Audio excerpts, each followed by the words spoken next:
Have you ever found yourself awake in the stillness of night, staring at the ceiling, when a thought just floats in, uninvited? What happens when all of this ends? Not in a frightening way, not as a dark obsession, but as a gentle whisper from somewhere deep inside, asking a question that has traveled with humanity since the very first time we looked up at the stars and realized we would not be here forever. That question, whether spoken aloud or simply carried in the heart like a quiet companion, is one of the most honest things about being human. And you know what is remarkable? The Buddha himself sat with that very same question. Over 2,500 years ago, a young man who had everything the world could offer, a palace, a loving family, a kingdom waiting for him, walked away from all of it because that question would not let him rest. He did not walk away because he was unhappy in some dramatic fashion. He walked away because he saw, with a clarity that shook him to his core, that every person he loved would one day age, fall ill, and die. And nobody, not the wisest sage in his father's court, not the most powerful king in the land, could tell him why. Could tell him what comes next. Could tell him whether this single life is all there is, or whether something continues, like a river that flows beyond the bend where we can no longer see it. So tonight, friends, let us walk alongside that question. Not to conquer it, not to wrestle it into submission with arguments and proofs, but to gently explore what the Buddha found when he finally sat beneath the Bodhi tree and refused to get up until the truth revealed itself to him. There is a moment described in the ancient texts, in the Mahasaccaka Sutta, that does not get spoken about as often as it deserves. On the night of his great awakening, the Buddha did not simply realize one truth. His mind opened in 3 successive waves of knowledge, each more extraordinary than the last. And the very first of those 3, the first gift of his newly awakened mind, was the ability to see his own past lives. Not vaguely, not as a dreamy impression, but with startling precision. He recalled one life, then 2, then 10, then 100, then 1,000, then 100,000. He saw himself through countless eons of the universe expanding and contracting. He remembered the names he had carried, the families he had belonged to, the food he had eaten, the joys and sorrows he had experienced, the way he had died each time. Imagine that for a moment. Here is a man sitting quietly under a tree in the Indian night, and his mind opens up like a vast sky, and he can see, stretching back through unimaginable stretches of time, the trail of lives that led to this single moment. He did not read this in a book. He did not take it on faith from someone else. He saw it directly, the way you see your own hand in front of your face. And then came the second wave of knowledge. He looked outward and saw not just his own past lives, but the past lives of other beings as well. He watched them rising and falling through different realms of existence, sometimes born in heavenly worlds of light and ease, sometimes born in realms of unbearable suffering, sometimes as humans, sometimes as animals, sometimes in states we do not have easy words for. And he could see, with complete clarity, what caused each being to move from one life to the next. It was not random. It was not the decree of some cosmic judge. It was the natural, lawful unfolding of their own actions, their own intentions, their own karma. Only after these 2 revelations did the third wave arrive, the knowledge that destroyed all suffering forever, the understanding of the 4 noble truths and the way to liberation. But notice something beautiful about the order. Before the Buddha understood how to end suffering, he first understood the vast landscape of existence across which beings wander. He first saw the wheel turning. He first witnessed, life after life after life, the journey that every heart takes through this cosmos. And it was precisely this witnessing, this deep seeing, that gave the rest of his teaching its extraordinary compassion and urgency. So when we ask whether rebirth is real in Buddhism, we are not asking about a minor detail, some footnote in the teachings that you can take or leave. We are asking about something that sits at the very heart of what the Buddha experienced on the night he became the Buddha. It was the first thing his liberated mind showed him. That, friends, is worth paying attention to. Now, here is where things get really interesting, and where Buddhism parts ways with almost every other spiritual tradition that speaks about life after death. In many traditions around the world, the idea of reincarnation involves a soul, some essential, unchanging you, that leaves one body and enters another, like a person changing clothes. You are you, always and forever, just wearing different outfits through the ages. It is a comforting picture. But it is not what the Buddha taught. The Buddha taught something far more subtle, and if we are honest, far more fascinating. He taught that there is no permanent, unchanging soul traveling from life to life. This is the doctrine of anatta, or not self. And yet, he also taught that rebirth happens. That actions in one life bear fruit in another. That the stream of existence continues beyond the death of any single body. So if there is no soul, what exactly is being reborn? This is one of the most beautiful puzzles in all of Buddhist philosophy, and it deserves a gentle, unhurried exploration. Think of it this way. Have you ever watched a candle flame closely? It dances, it flickers, it seems to be one thing. But is the flame you see right now the same flame that was burning 5 minutes ago? The wax has changed. The molecules of gas have changed. The heat pattern has changed. Every single component of that flame is different from what it was a moment before. And yet, we look at it and say, yes, that is the same flame. There is a continuity, a causal connection, a stream of process that links this moment of flame to the previous moment.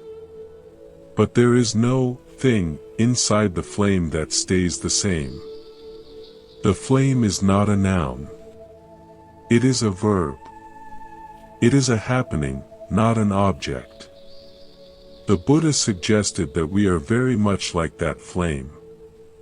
What we call me is actually a flowing process, a constantly changing stream of physical sensations, feelings, perceptions, mental formations, and moments of consciousness. These 5 aggregates, as Buddhism calls them, are always arising and passing away, moment by moment, even within this single lifetime. The you reading these words right now is not quite the same you who woke up this morning, not in any ultimate sense. Cells have changed. Thoughts have shifted. Moods have come and gone like clouds. And yet, there is a continuity, a causal thread, that connects this moment to the last one and the one before that. Now, if that kind of change and continuity can happen within a single life, then what happens at the moment of death is not actually as mysterious as it first appears. The process does not suddenly halt.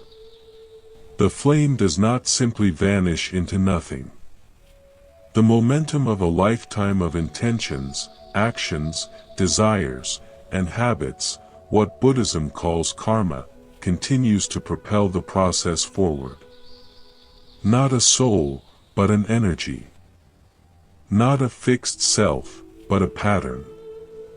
Like one candle lighting another candle just as the first burns out. Is the second flame the same as the first? No. Is it a completely different flame? Also no. It is neither identical nor entirely separate. It is a continuation. There is a famous exchange that captures this perfectly, one of the most brilliant philosophical conversations ever recorded. King Milinda, a Greek king who ruled in northwestern India around the 2nd century before the Common Era, was known for his razor-sharp intellect and his love of debate. He had defeated every philosopher and sage he encountered, and he relished the challenge. Then he met the venerable Nagasena. King Milinda asked Nagasena to explain himself. "What is your name, venerable sir?" And Nagasena replied, "People call me Nagasena, but that is just a convenient designation. There is no permanent person to be found in the name." The king was confused, even amused. "If there is no person," he challenged, "then who wears your robes? Who eats your food? Who practices meditation? Who attains liberation? If there is no self, then there can be no merit and no demerit, no doer and no deed." Nagasena smiled calmly and pointed to the chariot that had brought the king to their meeting. "Tell me, your majesty, is the axle the chariot?" The king said no. "Are the wheels the chariot?" No. "Is the frame the chariot? The yoke? The reins?" No, no, no, no. "Then where is this chariot? If none of these parts is the chariot, does the chariot not exist?" The king understood in a flash. The chariot exists, but not as some separate thing independent of its parts. It exists as a functional process, a coming together of conditions. It is a name we give to a certain arrangement, but there is no chariot essence hiding somewhere inside the wood and metal. And Nagasena said, in exactly the same way, Nagasena is a convenient name for a collection of ever-changing processes. There is no fixed self inside me. And yet, here we are, having this conversation. This is the key that unlocks the Buddhist understanding of rebirth. We do not need a soul for the process to continue. We need only the law of cause and effect operating across a stream of changing phenomena. The intentions we cultivate, the habits we form, the love we give or withhold, the anger we feed or release, all of these create a momentum. And that momentum does not simply stop when the body gives out. It continues, finding expression in a new form, in a new life, shaped by everything that came before. Let us bring this out of the realm of philosophy and into something a little more human. There is a story from the ancient texts about a young man named Madakandali. His father, Adinapubbika, was one of the wealthiest men in Savatthi, the great city where the Buddha often stayed. But wealth and generosity do not always walk hand in hand. Adinapubbika was legendarily miserly.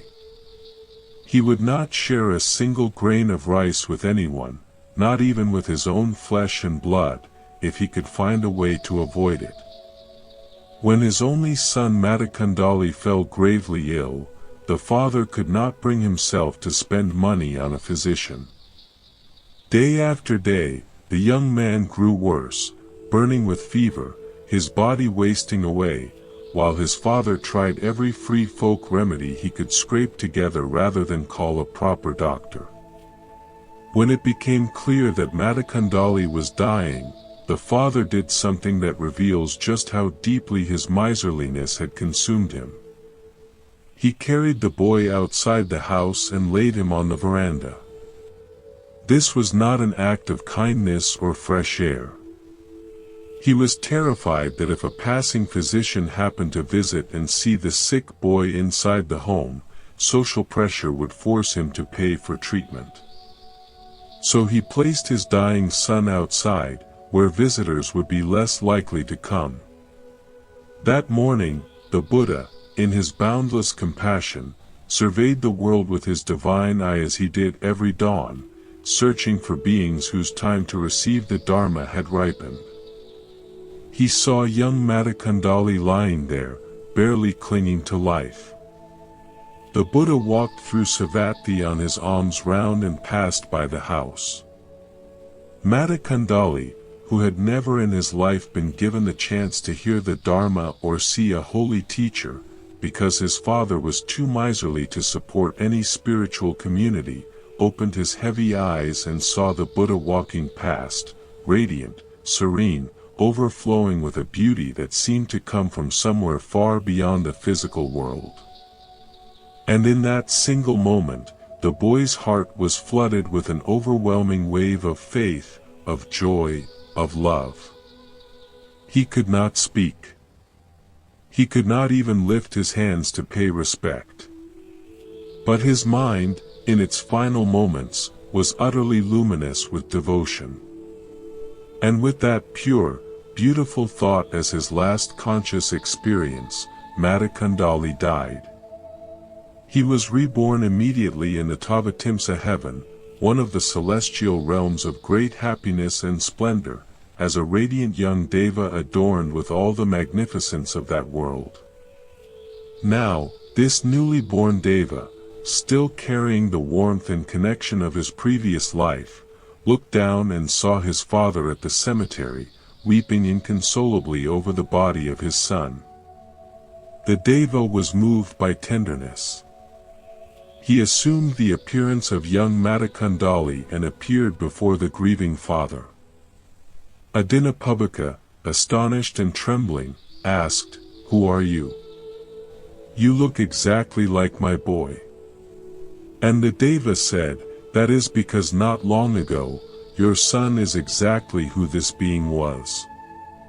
But now, through the power of a single moment of pure faith at the time of death, this being has been reborn in a heavenly world of great beauty."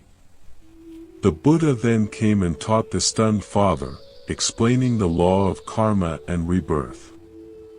He explained that the mind at the moment of death carries tremendous power to shape the next existence. Not because some god is watching and keeping score, but because the mind's last intentional state creates a momentum, like the last push you give a ball before it rolls down a long hill. The direction and the strength of that push determine where the ball comes to rest.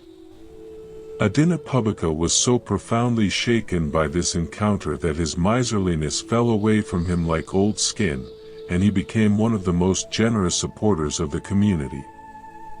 This story, preserved in the commentary to the Dhammapada, carries so many layers worth savoring.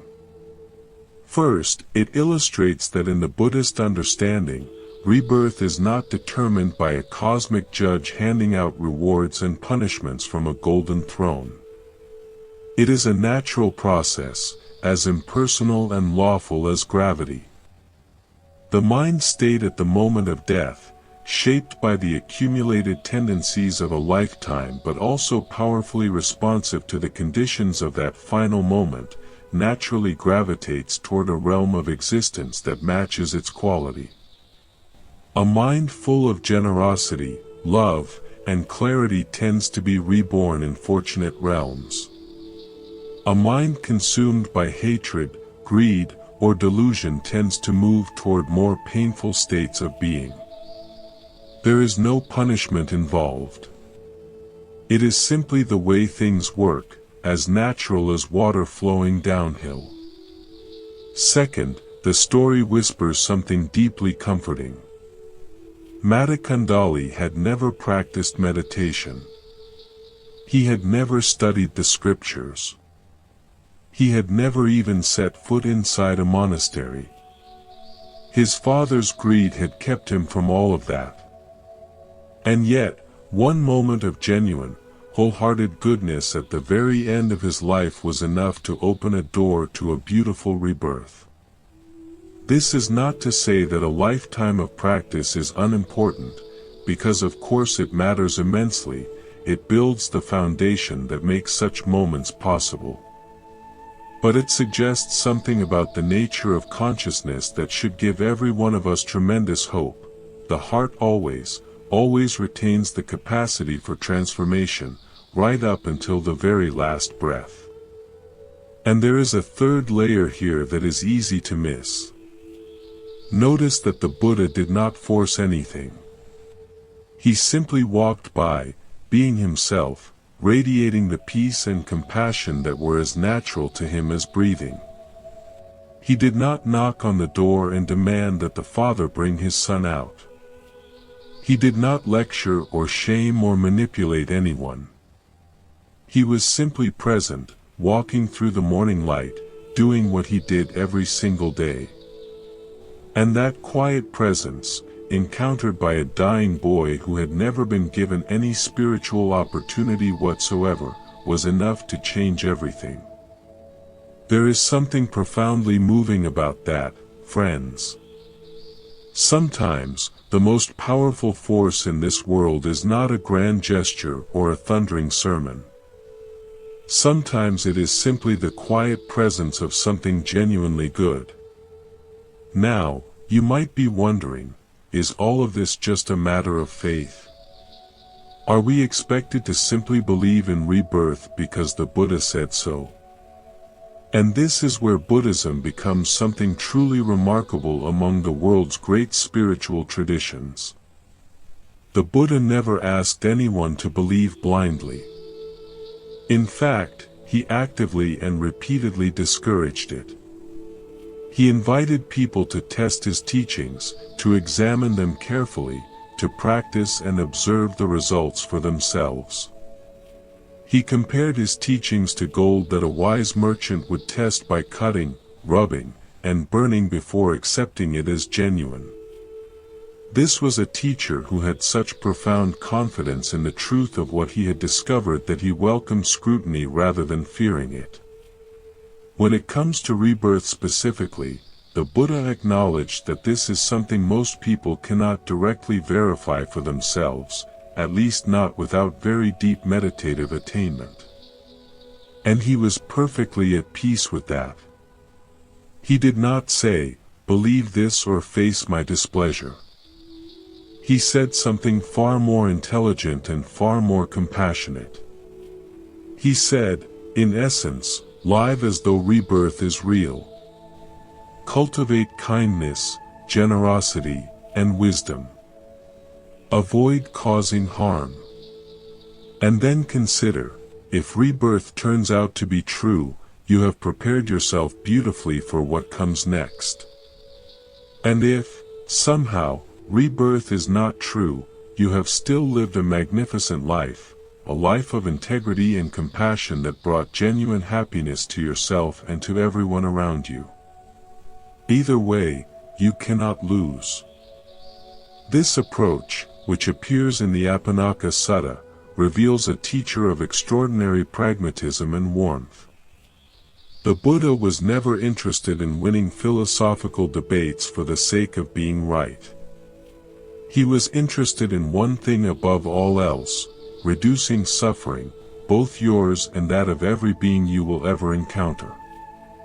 And he understood that different people come to the path carrying different levels of readiness. Some could directly see the truth of rebirth through their own deep meditation. Others would come to accept it gradually, naturally, as their practice deepened and their minds became more refined and sensitive. And still others might never arrive at full certainty within this particular lifetime, but could still benefit enormously from living as though the teaching were true, because the practical benefits of ethical living and mental cultivation are real and immediate regardless of what happens after the last breath. And that is something worth sitting with for a moment. In a world where so many spiritual traditions demand absolute belief as the price of entry, here is a tradition that says, "Come and see for yourself." Practice. Observe. Draw your own conclusions. We trust you enough to do that. There is a deep respect for human intelligence built into the very foundation of the Buddha's approach, and it is one of the things that makes this tradition so enduringly beautiful. But let us move beyond the philosophical framework and ask a different kind of question.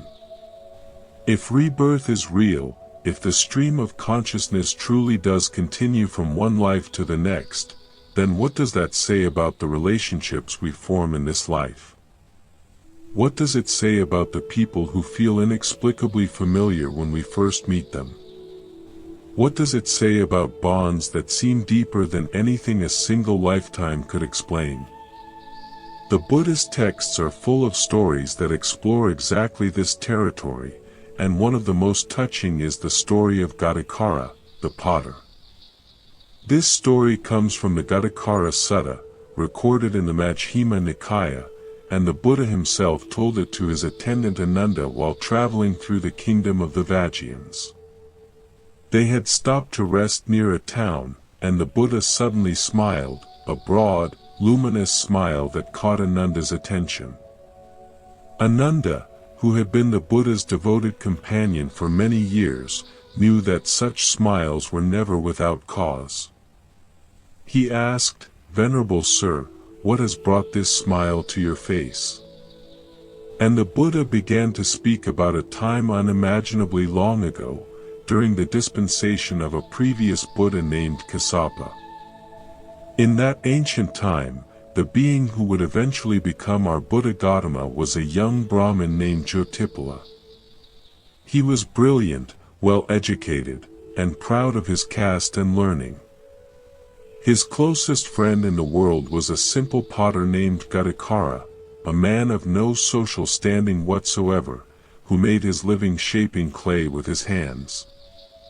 But Ghatakara was a deeply devoted follower of the Buddha Kassapa, and his spiritual life burned with a quiet, steady flame that no amount of worldly success could have matched. Ghatakara longed for his best friend to meet the Buddha Kassapa, to hear the teaching, to experience the same peace that had transformed Ghatakara's own life. Again and again he invited Jyotipala. "Come with me to see the Blessed One," he would say.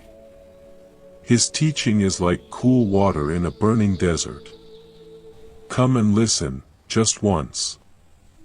But Jyotipala, proud and dismissive, would scoff every time. "What is the use of seeing that shaven-headed recluse?" he would say, using a term that was considered quite disrespectful.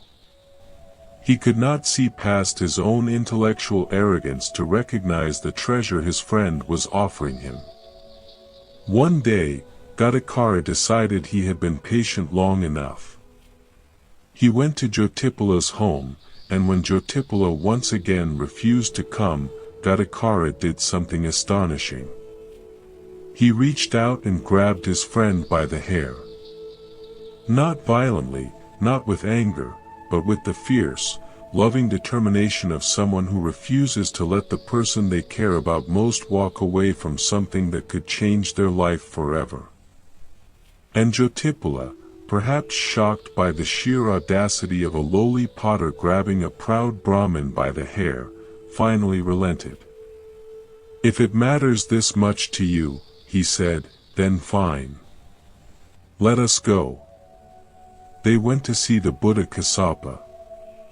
Jyotipala sat down, still skeptical, still carrying his pride like a shield in front of his heart. But as the Buddha Kassapa began to teach, something happened. The words cut through every layer of defense. The truth poured in like sunlight through a window thrown open after years of darkness. By the time the teaching was finished, Jyotippala was weeping. He asked to be ordained, and he spent the rest of that life in devoted practice. Now here is the part that makes this story so extraordinary. The Buddha Gautama, telling this story to Ananda, revealed that Jyotippala, that proud, stubborn, dismissive young Brahmin, was none other than himself in a previous life. And Ghatakara, the humble potter with the unwavering faith, the man who loved his friend enough to grab him by the hair and drag him toward truth, had since been reborn in one of the highest pure abodes, a realm reserved for beings of extraordinary spiritual attainment. Ghatakara the potter, with his clay-stained hands and his simple life, had surpassed many monks and scholars in the depth of his realization. The Buddha smiled that day because he was walking through the very land where Ghatakara had once had his pottery workshop. The memory was still alive in him, warm and grateful, spanning across lifetimes and eons. He remembered his friend. He remembered being stubbornly wrong. He remembered being loved anyway. Think about that for a moment. The future Buddha himself was once so blinded by pride that he could not see what was right in front of him. It took a potter, a nobody in the eyes of the world, to shake him awake. And the connection between them was so deep, so charged with genuine love and spiritual friendship, that it rippled across countless lifetimes, shaping both their destinies in ways neither could have fully understood at the time.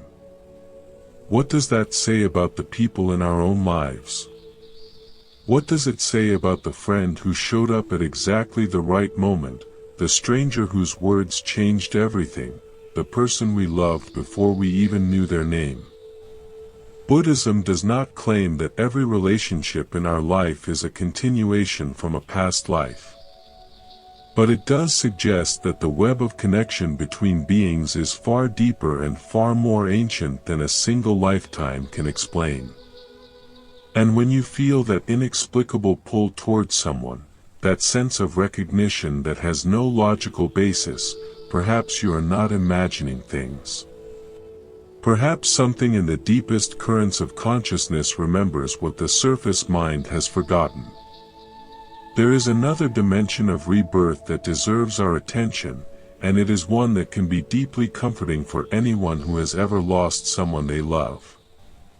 In the Buddhist understanding, death is not a permanent ending. It is not a wall but a doorway.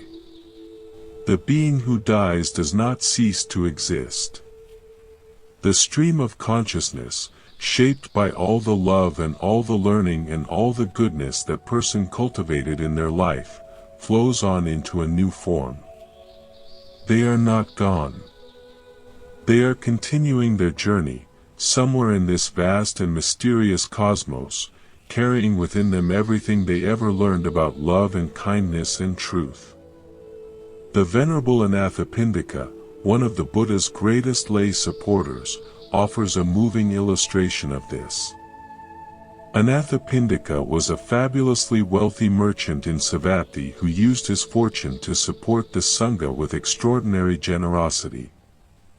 He purchased the famous Jita Grove at a price so staggering that he had to literally cover the ground with gold coins to meet the seller's challenge. But beyond his wealth and generosity, he was a man of genuine spiritual depth, devoted to the Buddha and the Dharma with a sincerity that went far beyond social obligation. When Anathapindika fell gravely ill for the final time, the Venerable Sariputta, the Buddha's wisest disciple, came to visit him on his deathbed. Knowing that the end was near, Sariputta offered Anathapindika a teaching of remarkable profundity, a discourse on non-attachment to the senses, to the elements, to the aggregates, to everything that the mind clings to in its desperate attempt to find something permanent in a world of constant change. It was a teaching typically reserved for advanced monastics, not for lay people. Anathapindika listened, and tears began to stream down his face. Sariputta, concerned, asked whether the teaching had caused him distress. "No, Venerable Sir," Anathapindika replied. "These are not tears of pain. In all my years of devoted practice, in all the times the Buddha and his great disciples have visited my home and shared the teaching, never once have we been offered a discourse this deep. This is so beautiful. Why is such profound dharma shared only with monks and nuns and withheld from lay followers?" Sariputta gently explained that many lay people did not have the foundation to receive such teachings, but that Anathapindika's lifetime of practice had clearly prepared him. Shortly after this exchange, Anathapindika died. He was reborn in the Tusita heaven, one of the celestial realms of great happiness and spiritual refinement. And then something remarkable happened. The newly born Deva, still carrying his love for the Buddha and the Sangha, returned to the Jita grove in the middle of the night. He appeared before the Buddha in a body of radiant light, illuminating the entire grove, and spoke verses of gratitude and devotion. He praised the Jita grove where he had supported so many monks, praised the Buddha's teaching, and expressed his joy at the fruit of his lifelong generosity and practice. The next morning, when the Buddha told the monks about this nocturnal visit, it became a teaching moment about how the qualities we cultivate in this life do not vanish at death. Anathapindika's generosity, his devotion, his genuine love for the Dharma, all of it traveled with him into his new existence. He did not lose a single thing. His wealth was gone, his body was gone, his social position was gone, but the goodness of his heart, the refinement of his understanding, the depth of his compassion, all of these continued, forming the luminous foundation of his new life in a realm of great beauty. For anyone who has ever stood at a graveside wondering if the person they loved is truly gone, this story offers a gentle whisper of reassurance. The love that person cultivated, the kindness they showed, the wisdom they gained, none of it was wasted.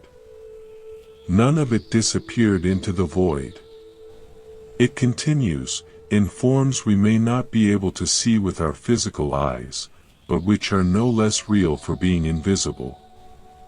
And friends, this brings us to something that often causes confusion, and which deserves to be addressed with care. Many people, when they hear about Buddhist rebirth, imagine a straightforward, almost mechanical process. You die, you are immediately born again as someone else, and the cycle repeats forever. But the Buddhist understanding is actually far more nuanced and far more interesting than that. The Buddha described not one or two but multiple realms of existence through which beings can be reborn. There are heavenly realms of great beauty and long life, where beings enjoy the fruits of their good karma for vast stretches of time. There are human realms like ours, marked by a unique and precious mixture of pleasure and pain that makes them ideal for spiritual growth. There are animal realms, ghost realms, and realms of intense suffering. These are not places in the geographical sense, not kingdoms you could find on a map. They are states of being, modes of experience, dimensions of consciousness that are as real as anything we know but that operate according to their own laws. What determines where a being is reborn? Not luck, not the whim of a deity, but the accumulated weight and direction of their own actions and intentions. This is karma, and it is one of the most misunderstood concepts in all of Buddhism. Karma does not mean fate. It does not mean that everything that happens to you is a punishment or reward for something you did in a past life. Karma simply means action, specifically intentional action, and the natural consequences that flow from it. Think of it like planting seeds. If you plant a mango seed, a mango tree grows. Not because someone is rewarding you for planting a mango seed, but because that is simply what mango seeds do. Similarly, if you cultivate kindness throughout your life, the natural fruit of that cultivation tends toward a fortunate rebirth. If you cultivate cruelty, the fruit tends toward suffering. It is as impersonal and lawful as agriculture. No one is keeping score. The universe itself is the scorecard. But here is something important. Karma is not a simple, one-to-one equation. It is not the case that every act of kindness guarantees a specific reward or that every act of harm guarantees a specific punishment. Karma operates across a vast web of causes and conditions, weaving together in patterns of extraordinary complexity. A single act of great generosity might bear fruit in this life or in a life 1,000 lifetimes from now. A single moment of deep hatred might remain dormant for eons before the conditions align for it to ripen. The system is too complex for any human mind to fully comprehend, which is why the Buddha called the precise workings of karma one of the 4 unconjecturable subjects that it is not useful to speculate about excessively. What we can do, and what the Buddha encouraged, is simply to take care of our actions and intentions right now, in this present moment. We cannot unravel the entire web of our past karma, but we can choose, right here and right now, what kind of seeds we are planting for the future. And that, really, is all that matters. There is a story about the Venerable Culopanthika that illustrates the workings of karma across lifetimes in a way that is both humbling and deeply encouraging. Culopanthika was a monk with a problem that must have been agonizing. He could not memorize anything. His brother, Mahapanthika, was a brilliant scholar who could recite vast passages of scripture from memory. But poor Culopanthika could not retain even a single verse after 4 months of trying. His brother, exasperated and perhaps embarrassed, finally told him, "You are not fit for this life. You should leave the Sangha." Culopanthika was heartbroken. He loved the Dharma. He loved the Buddha. He wanted nothing more than to practice and grow. But his mind simply would not cooperate. He stood outside the monastery, weeping, ready to disrobe and return to lay life in shame. The Buddha, knowing what was happening, came to him personally. With a compassion so tender it could break your heart, the Buddha did not scold Culopanthika for his inability. He did not tell him to try harder. He did not compare him to his brilliant brother. Instead, he gave the struggling monk a simple piece of clean white cloth and said, "Sit in the sun. Rub this cloth between your hands. And as you rub it, simply observe what happens." Culopanthika did as the Buddha instructed. He sat in the warm sunlight and rubbed the cloth between his palms. And slowly, gradually, the white cloth began to change color. It became soiled, darkened by the oil and dirt from his hands. As Culopanthika watched this simple transformation, something clicked in his mind. Impurity arises even in what seems pure. Everything is subject to change. Nothing remains unchanged, not even this clean, bright cloth. And from that one tiny observation, a cascade of understanding began to unfold. The truth of impermanence, the nature of suffering, the liberating insight of non-self, all of it opened up within him like a flower blooming in accelerated time. By the end of that day, Kilopanthaka had attained arahantship, the highest level of spiritual realization in Theravada Buddhism.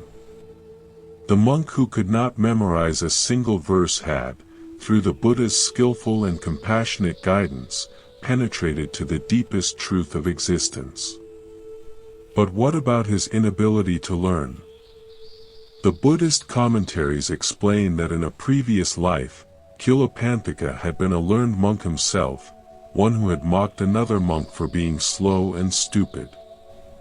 That act of contempt, that cruel laughter directed at someone struggling to learn, planted a karmic seed that bore fruit across lifetimes, manifesting as the very condition he had once mocked in another.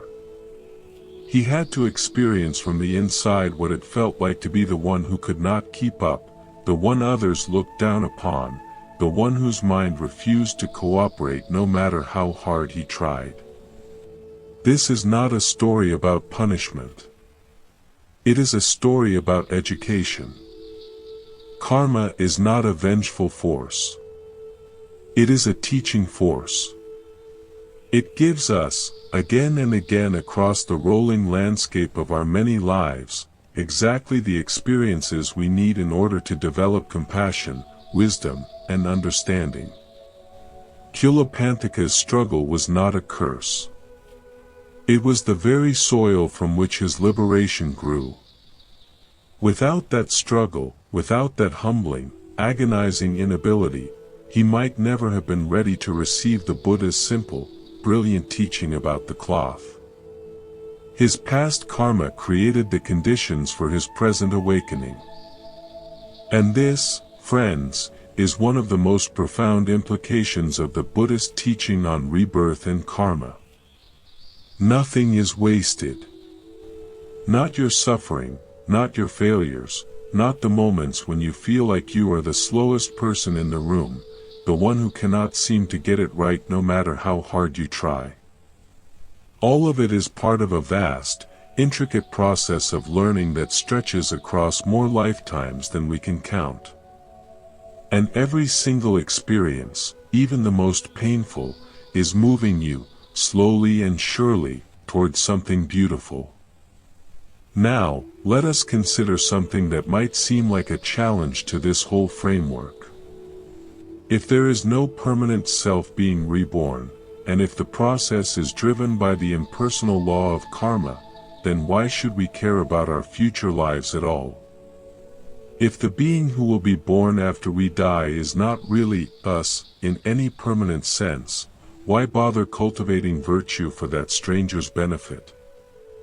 This is a question that has been asked for thousands of years, and the Buddhist response is characteristically elegant.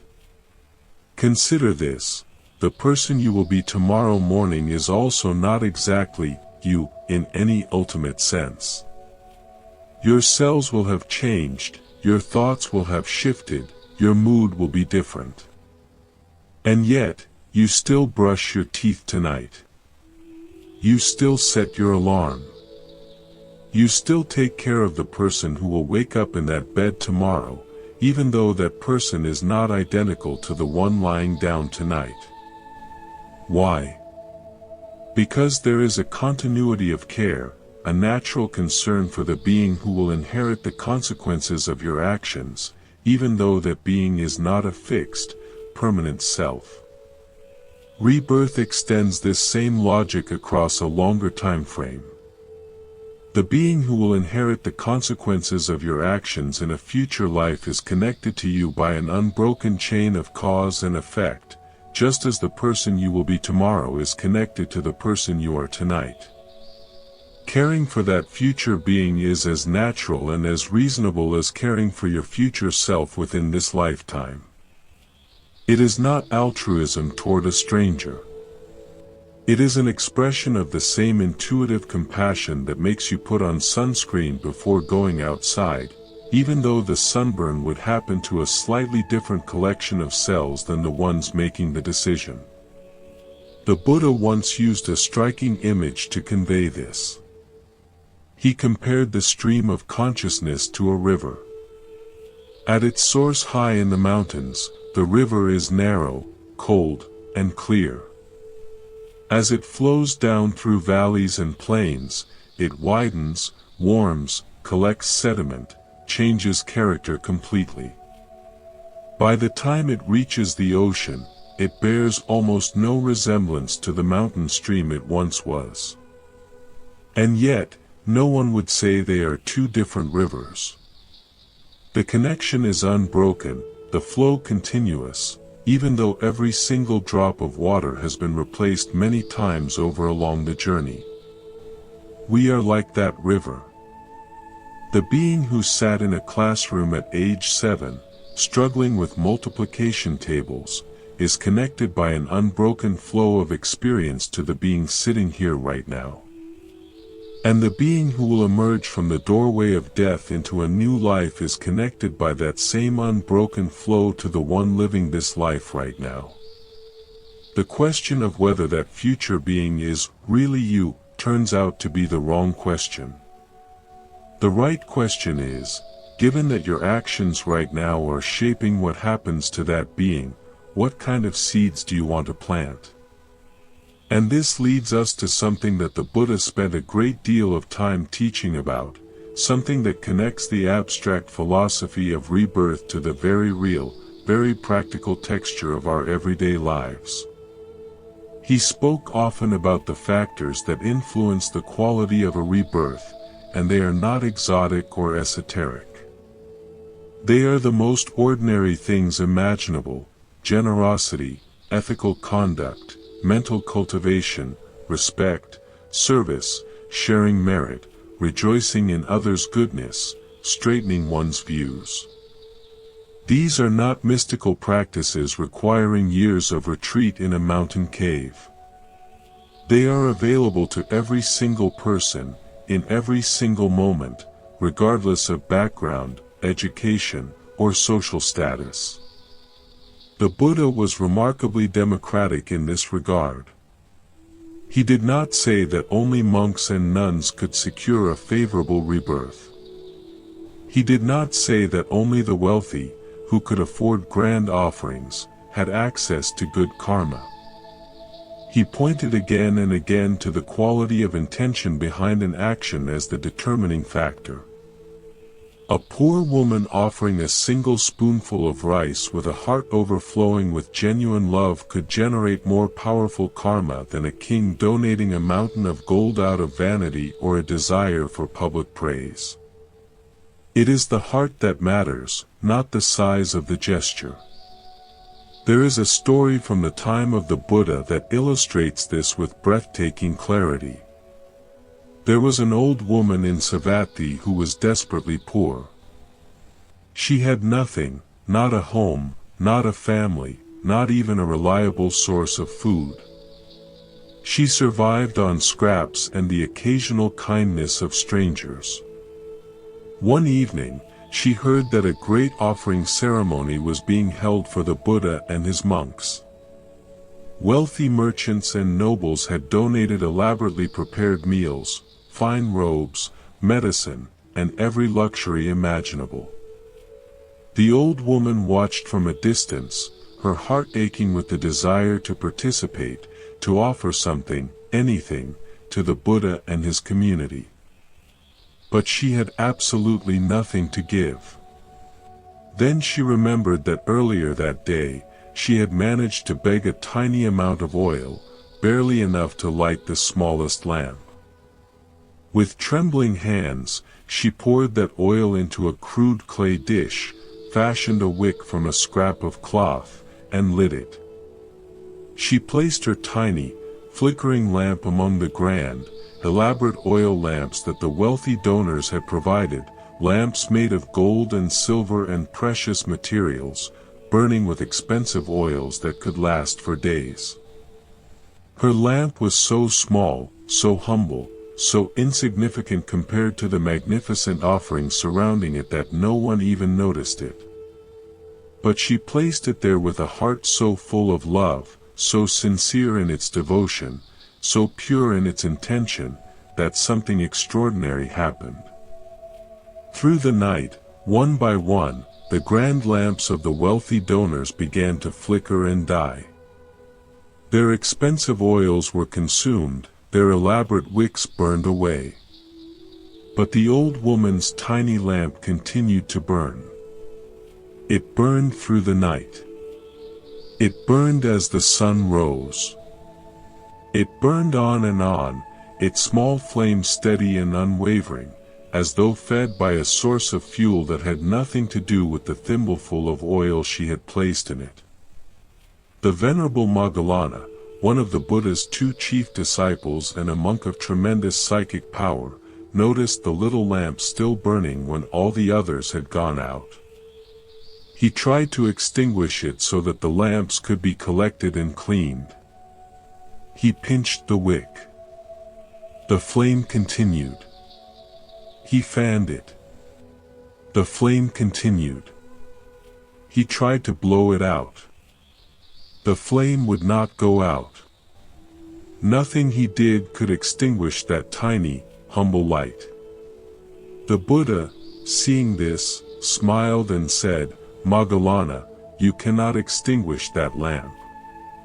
Even if you poured all the water of the ocean upon it, it would not go out." That lamp was lit by the power of a heart completely free of selfishness, completely full of love. The intention behind it was so pure, so total, so without any trace of self-interest, that its merit is immeasurable. All the grand lamps of the wealthy donors, lit with mixed motivations of pride and social obligation and desire for recognition, could not match the power of this one small flame. Friends, sit with that image for a moment. A tiny lamp in the darkness, outshining every display of wealth and power, because the heart behind it was pure. This is how karma works in the Buddhist understanding. And this is how karma connects to rebirth. It is not the outward form of our actions that determines our future, but the inner quality of our intentions. A life lived with genuine kindness, even a life of poverty and hardship, can generate the kind of momentum that carries consciousness toward realms of extraordinary beauty and peace. And a life of wealth and outward piety, if driven by vanity and self-interest, may not generate the momentum its surface would suggest. This is one of the most liberating aspects of the Buddhist teaching on rebirth. It means that your future is not determined by your circumstances. It is determined by your heart. No matter where you are right now, no matter how difficult your situation, no matter how many mistakes you have made, the quality of your next moment, and by extension the quality of your next life, is always in your hands. You always have the freedom to light a small lamp of kindness in the darkness. And no force in the universe can extinguish it. Now, some people hear all of this and raise a very reasonable question: if rebirth is real, why do most of us not remember our past lives? It is a fair question, and the Buddhist tradition has thought about it carefully. The answer is actually quite practical and, in a way, quite merciful. The Buddha explained that the process of being born into a new body, with a new brain and a new nervous system, naturally obscures the memories of previous existences. It is not that the memories are destroyed. They are simply buried beneath the overwhelming flood of new experiences, new sensory input, new relationships, and new learning that come with each fresh life. Think of it like moving to a new country. At first, the memories of your old home are vivid and sharp. But as years pass and you immerse yourself in your new language, new culture, new friendships, and new routines, those old memories gradually fade into the background. They are still there, but they no longer occupy the foreground of your awareness. The Buddha also suggested that, for most people, not remembering past lives is actually a kindness. Imagine carrying the conscious memory of every death you have ever experienced, every loss, every betrayal, every moment of agony across thousands of lifetimes. The weight of it would be crushing. The mind, in its wisdom, lets those memories rest, allowing us to approach each new life with a freshness and openness that would be impossible if we were burdened by the accumulated grief of eons. However, and this is significant, the Buddha also made clear that these memories are not permanently inaccessible. Through deep meditative practice, specifically through the development of a faculty called Pubnavasanussati-gnana, or the knowledge of recollecting past abodes, a practitioner can learn to retrieve these buried memories with increasing clarity and detail. This is exactly what the Buddha himself did on the night of his awakening, and many of his most accomplished disciples were reported to have developed this ability as well. The Venerable Sabita, for example, was renowned in the early Sangha for his extraordinary ability to recall past lives, not just his own but those of others as well.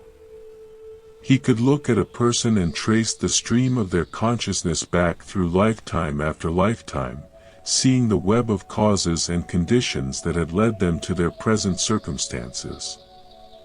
This was not regarded as a party trick or a display of spiritual showmanship. It was understood as a natural byproduct of deep mental cultivation, as natural as developing strong muscles through physical training. And there were others. The Venerable Vajrayana, one of the Buddha's foremost disciples, had the ability to determine the rebirth destination of recently deceased individuals.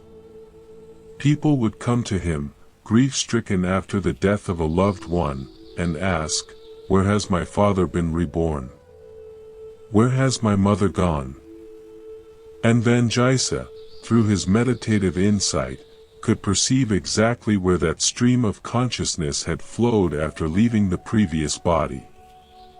Imagine the comfort that must have brought to those mourning families, to know that their loved one had not simply vanished into the void but had continued their journey, and to know something about the nature and quality of that continuation. But let us return to a question that has been quietly humming beneath everything we have explored so far. Even if we accept the philosophical framework, even if we find the stories compelling, even if we are moved by the Buddha's own testimony, there remains a deeper question. What does it feel like to actually see past lives? What is the subjective experience of that kind of remembering? The texts give us some clues, and they are fascinating. When the Buddha described his own experience of recollecting past lives, he used language that suggests something far more vivid and immersive than ordinary memory. It was not like remembering what you had for breakfast yesterday. It was more like being transported back in time, re-experiencing each life with full sensory richness, as though watching an extraordinarily detailed film from the inside. He could recall not just events but emotions, physical sensations, the quality of light in a particular room, the sound of a particular voice. It was memory elevated to an almost supernatural degree of clarity and completeness. And he described the emotional impact of this experience as profound. Seeing yourself die, again and again, across countless lifetimes. Seeing the people you love disappear, again and again. Seeing your own foolishness, your own cruelty, your own moments of grace and compassion, all laid bare across an unimaginable span of time. It was, he said, simultaneously humbling and liberating.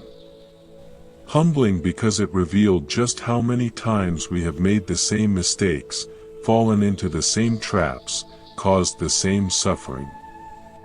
And liberating because it revealed, with absolute clarity, the mechanism behind it all, the way our own actions and intentions create the conditions for our experience, and therefore the way we can change those conditions by changing our actions and intentions.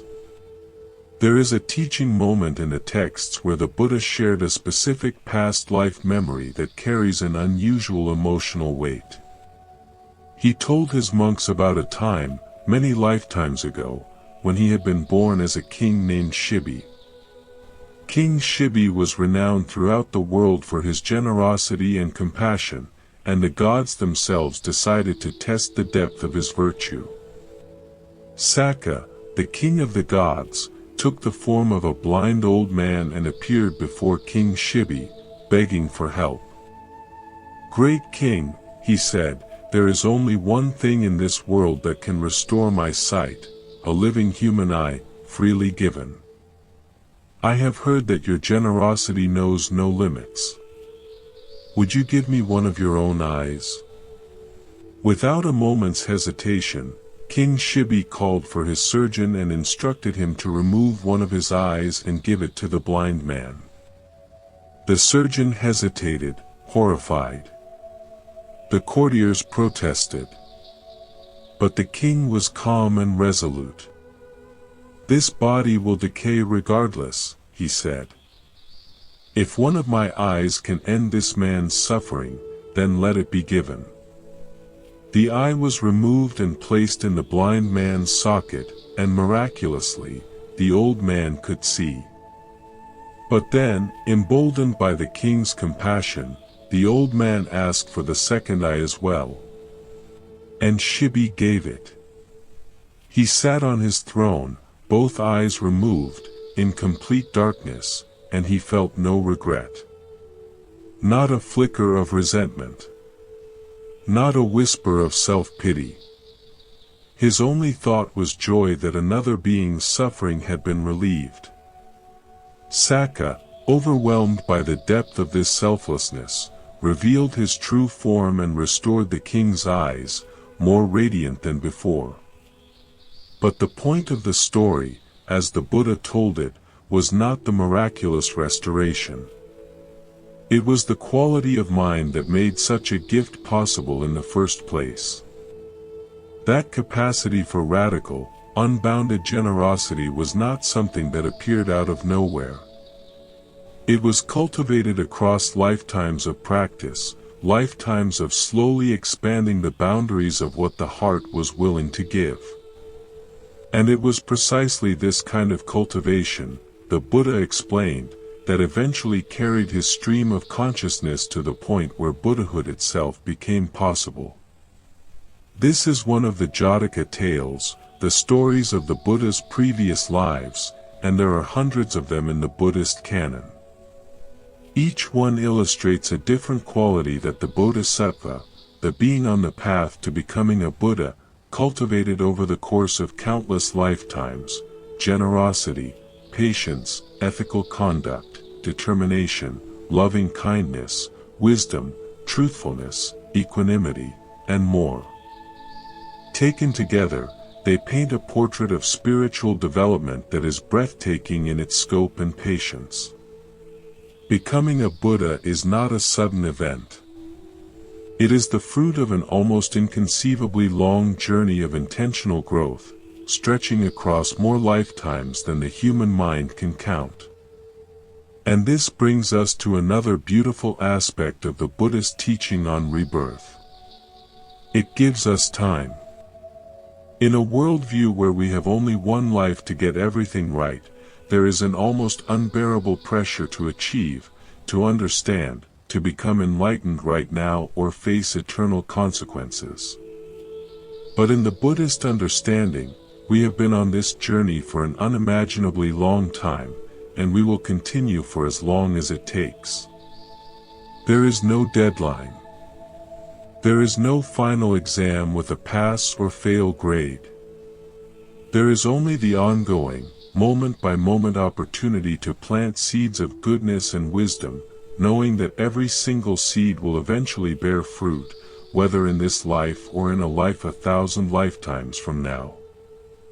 This is not an excuse for laziness or spiritual procrastination.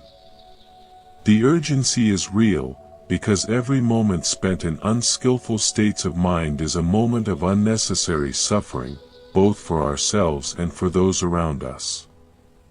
But the framework of rebirth replaces the panic of, "I must get this right or else," with the calm confidence of every step matters, and no step is ever wasted.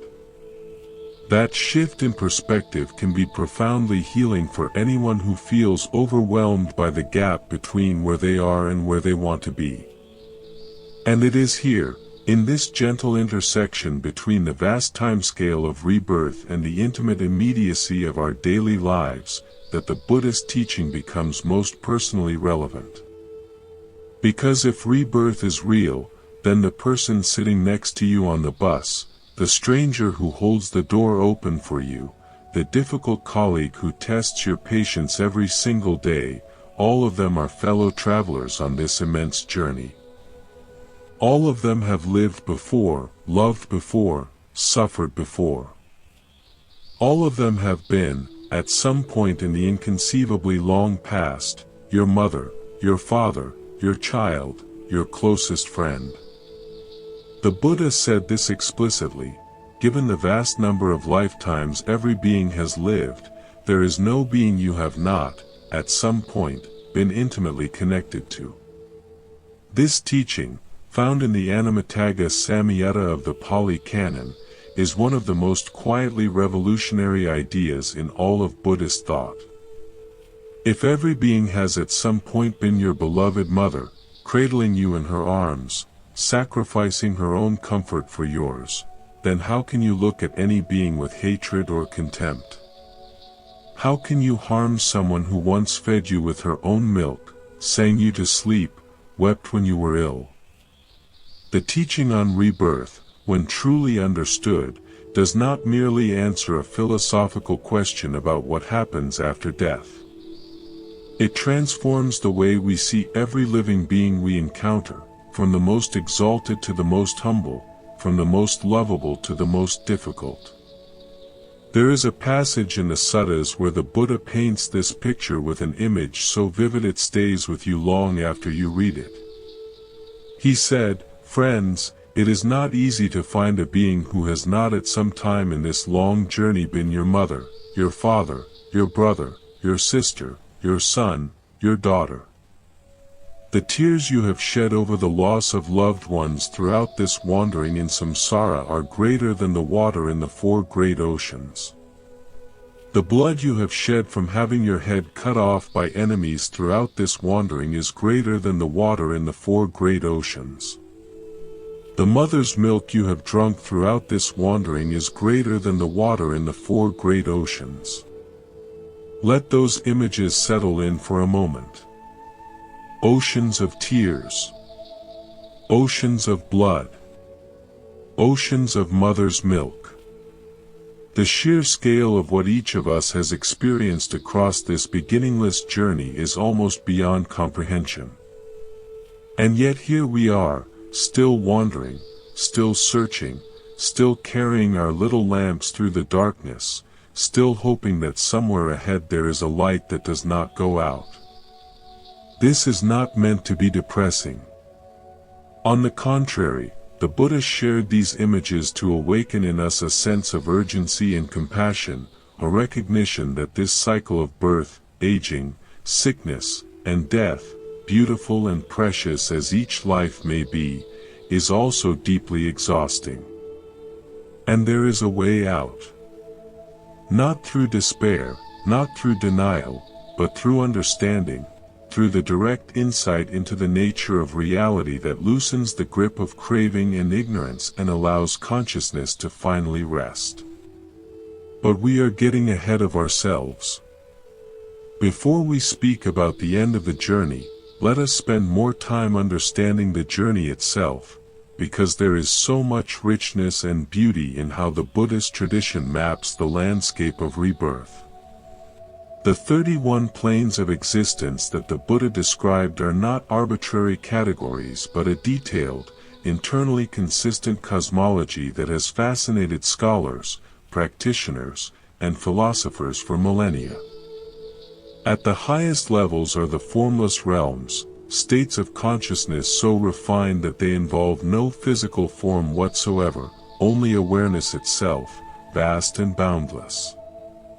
Below these are the fine material realms, home to beings of extraordinary subtlety and beauty, including the Brahma worlds where beings live for eons in states of deep meditative absorption.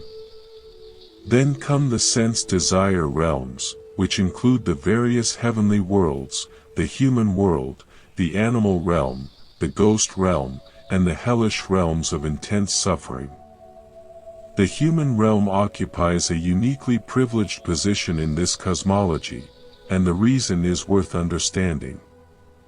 The heavenly realms, while blissful, are so comfortable that beings who dwell there tend to become complacent. When everything is pleasure and ease, there is little motivation to look deeper, to question the nature of existence, to seek liberation. It is like being on a permanent vacation in the most beautiful resort imaginable. Why would you want to leave? And so beings in heavenly realms, despite their happiness, tend to exhaust their good karma without generating new spiritual momentum, and when their time in heaven ends, they fall back into lower realms, often with a crash that is more painful for the contrast. The hellish realms, on the other hand, involve suffering so intense that spiritual practice becomes virtually impossible. When every moment is consumed by agony, there is no space for reflection, no room for the kind of calm, clear seeing that leads to insight. Beings in these realms are, for all practical purposes, trapped until their negative karma is exhausted and they are reborn elsewhere. The human realm sits right in the middle, and that middle position is its genius. We experience enough suffering to motivate us to seek a way out, but not so much that we are overwhelmed. We experience enough pleasure to sustain us and give us energy, but not so much that we become complacent. We have the cognitive complexity to understand deep teachings and the emotional range to be moved by them. We have free will, the ability to make genuine choices about how we act and what we cultivate in our hearts. In short, the human realm is the ideal laboratory for spiritual growth, and being born here is considered an extraordinarily rare and precious opportunity. How rare! The Buddha used an image that has become one of the most famous in all of Buddhist literature. He asked his monks to imagine the entire earth covered by a vast ocean.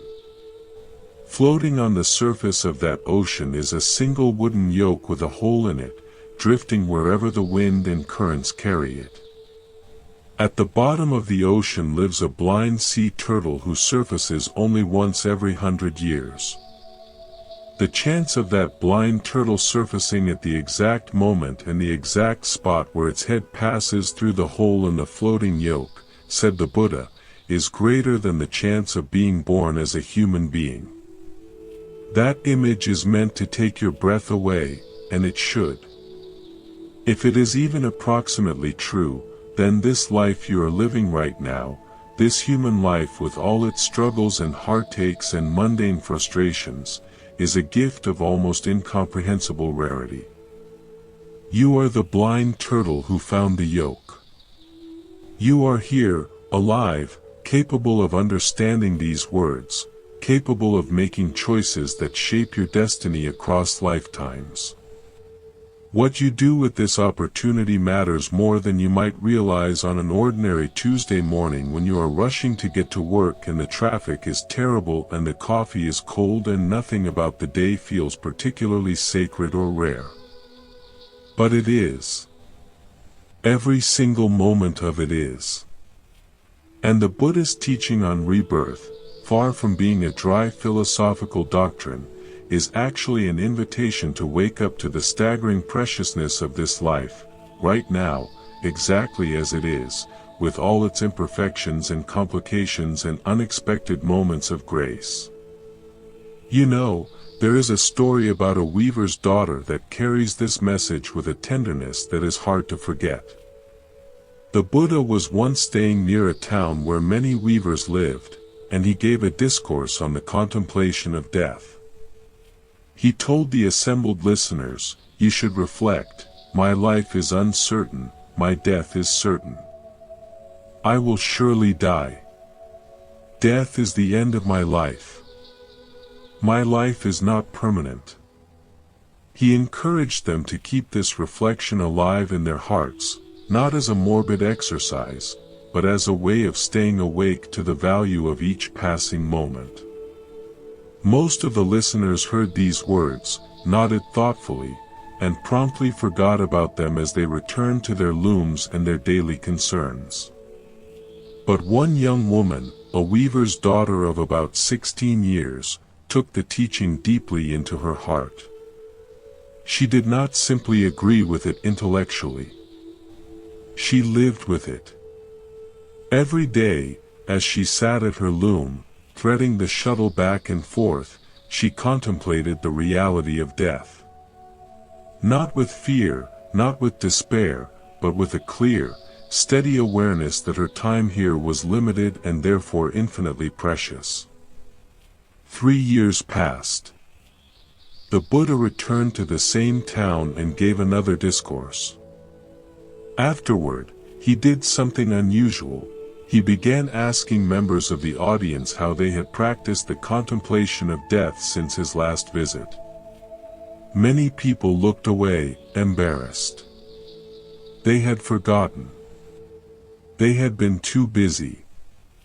They had meant to practice but somehow never got around to it. Life, as it always does, had swept them up in its current and carried them along without their noticing. Then the Buddha turned to the young weaver's daughter. She stood before him, calm and composed, and answered his questions with a depth of understanding that astonished everyone present. She had not merely remembered the teaching. She had lived it, breathed it, woven it into the fabric of her daily existence as surely as she wove thread into cloth. Her understanding of impermanence was not theoretical. It was experiential, earned through 3 years of quiet, persistent, undramatic practice.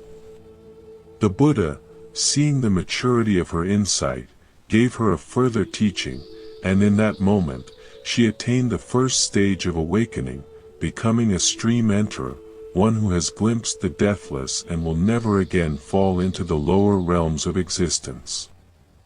She left that gathering with her heart lighter than it had ever been. But the story does not end there. That very evening, as the young woman sat at her loom, working by lamplight as she always did, her father called to her from across the room, asking her to bring him a particular bobbin. She stood, gathered the bobbin, and as she walked toward him, the shuttle of the loom, propelled by a mechanical malfunction, struck her in the chest. She died almost instantly. Her father, devastated, carried her body to the Buddha and asked, weeping, where his daughter had been reborn.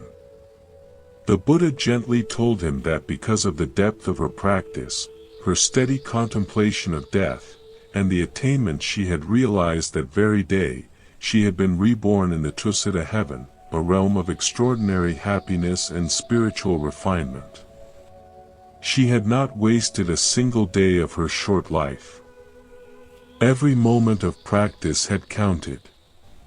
Every thread of awareness she had woven had contributed to the luminous tapestry of her rebirth. There is something about this story that catches in the throat, is there not? Here is a girl with no special advantages, no wealth, no position, no access to extended retreat or advanced study. Just a loom, a lamp, and a willingness to take the Buddha's words seriously. And that was enough. More than enough. It carried her, at the moment of her untimely death, to a realm of beauty and peace that most people cannot even imagine. And notice how death came for her, suddenly, without warning, in the middle of an ordinary task on an ordinary evening. She did not have time to prepare. She did not have the luxury of a long illness during which she could settle her affairs and compose her mind.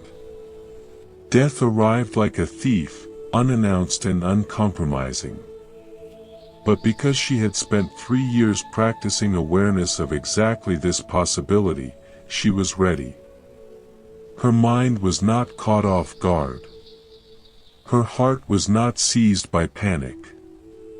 The momentum of 3 years of steady, quiet practice carried her forward like a river that has been flowing toward the sea all along and finally arrives. This story speaks to something that many of us feel but rarely articulate. We live as though we have unlimited time. We postpone the things that matter most, telling ourselves we will get to them tomorrow, next week, next year, after this project is finished, after the kids are grown, after retirement. We live as though death is something that happens to other people, something abstract and distant, certainly not something that could arrive this evening while we are doing something as mundane as carrying a bobbin across a room. The Buddhist teaching on rebirth does not ask us to be morbid or afraid. It asks us to be honest.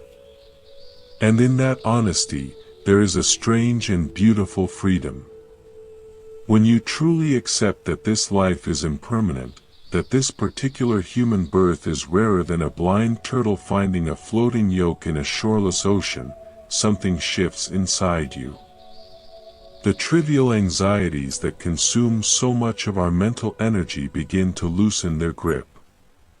The petty resentments and grudges that we carry like stones in our pockets start to seem less worth holding on to. And the things that truly matter, love, kindness, understanding, connection, genuine presence with the people around us, rise to the surface like stars becoming visible as the sky darkens. Let us shift our attention now to another aspect of rebirth that the Buddhist tradition explores with remarkable depth and nuance, the question of what happens in the moments immediately after death. This is a subject that has fascinated human beings for as long as we have been capable of wondering, and the Buddhist texts offer a perspective that is both detailed and surprisingly practical. In the Theravada tradition, the transition from one life to the next is understood to be virtually instantaneous. At the moment of death, the final moment of consciousness in this life, called the Kuti Siddha or death consciousness, arises and passes away. Immediately following it, without any gap or interval, the first moment of consciousness in the new life arises. This is called the Padasandhi Siddha, the relinging consciousness, and it is this moment that connects one life to the next, like a spark jumping from one candle to another. The quality of the Padasandhi Siddha, and therefore the nature of the new life, is determined by the last cognitive process before death. And this is where things become both fascinating and deeply practical. The Buddhist texts describe 3 types of objects that can present themselves to the mind at the moment of death. The first is called kama, a vivid memory of a particularly powerful action performed during one's life, whether wholesome or unwholesome. The second is called kama nimitta, a sign or symbol associated with one's characteristic actions, perhaps the image of a temple for someone who spent their life in devotion, or the image of a weapon for someone who spent their life in violence. The third is called gati nimitta, a sign of the destination realm, a preview of the place where one is about to be reborn. What is remarkable about this teaching is how much emphasis it places on the importance of the mind state at the moment of death.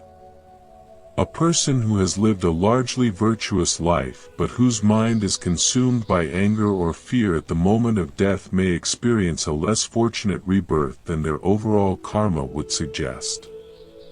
Conversely, a person who has accumulated much negative karma but whose mind, in its final moments, turns towards something genuinely good, a moment of sincere remorse, a flash of pure love, a surge of faith, may experience a more fortunate rebirth than their history would predict. This is not to say that a lifetime of actions can be erased by a single moment. The accumulated karma of a lifetime is immensely powerful and will eventually bear fruit regardless. But the moment of death has a unique potency in determining the immediate next life, much like the final push on a pendulum determines the direction of its next swing, even though the pendulum will eventually come to rest at a point determined by all the forces acting upon it. This teaching has profound practical implications. In Buddhist cultures throughout Asia, there is a deep tradition of surrounding dying people with conditions that support a peaceful and wholesome mind state. Monks are invited to chant suttas at the bedside. Family members are encouraged to speak gently, to remind the dying person of the good they have done, to help them let go of attachments and fears. Physical pain is managed as much as possible so that the mind is not overwhelmed by agony. The atmosphere is kept calm, quiet, and loving. This is not mere ritual or superstition. It is the practical application of a carefully reasoned understanding of how consciousness operates at the threshold between lives. And it reflects a beautiful and deeply compassionate recognition that the dying deserve not just physical comfort but spiritual support, not just pain relief but help in navigating one of the most significant transitions any being will ever face. You know, there is something quietly radical about the way Buddhism approaches death. In many cultures, death is treated as a failure, an enemy to be fought, a tragedy to be feared.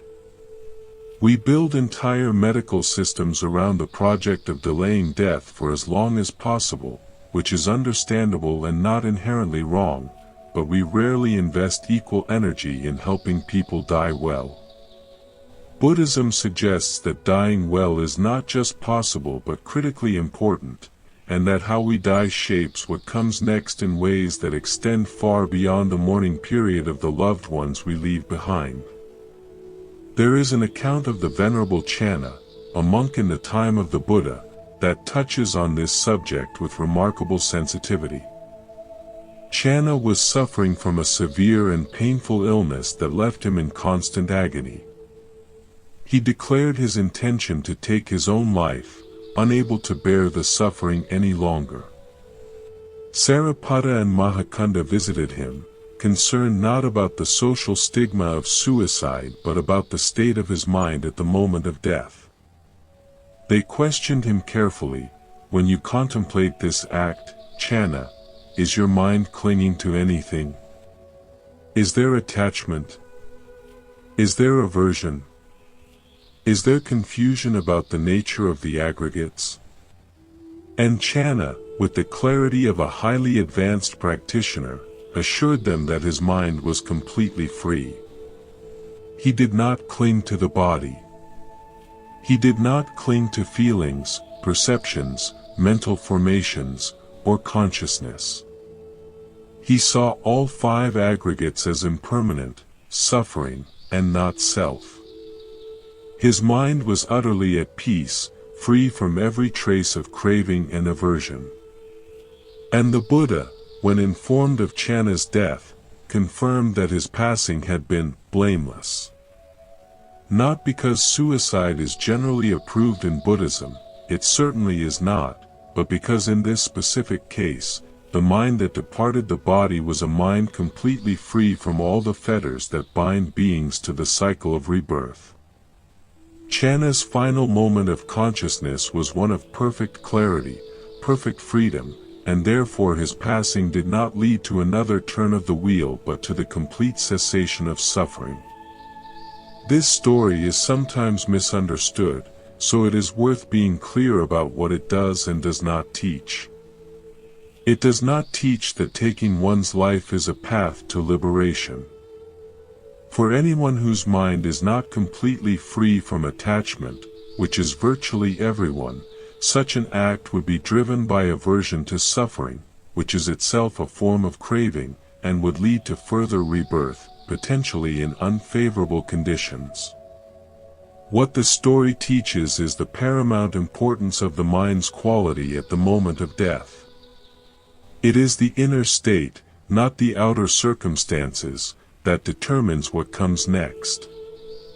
Channa's body was racked with pain, but his mind was luminous and free, and that inner freedom was what mattered. This teaching invites us to think about our relationship with death in a completely different way.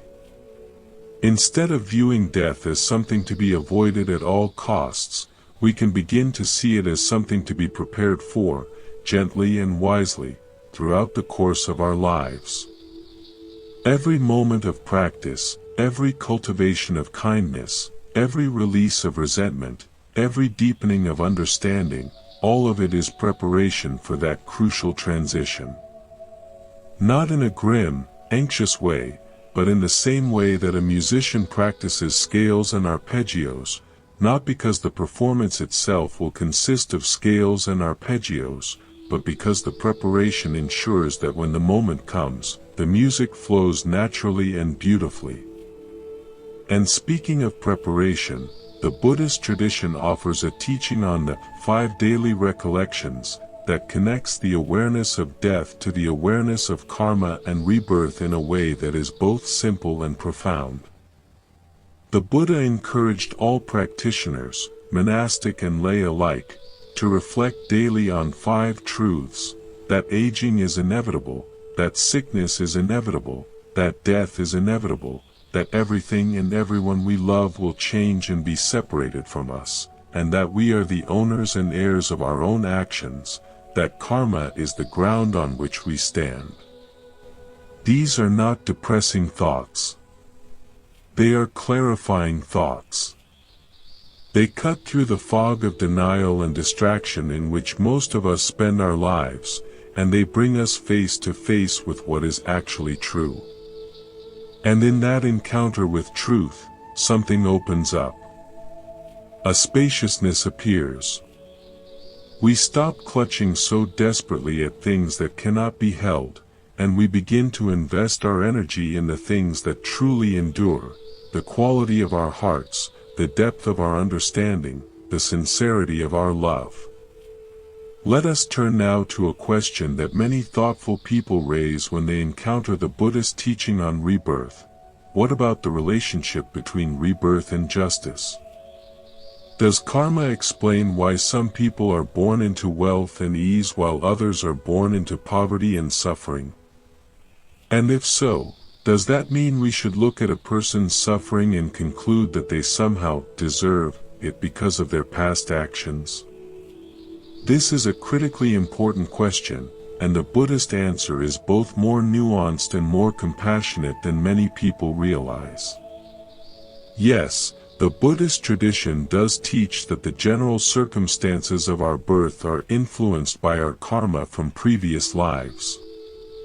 A life of extraordinary generosity may contribute to a rebirth in comfortable material circumstances.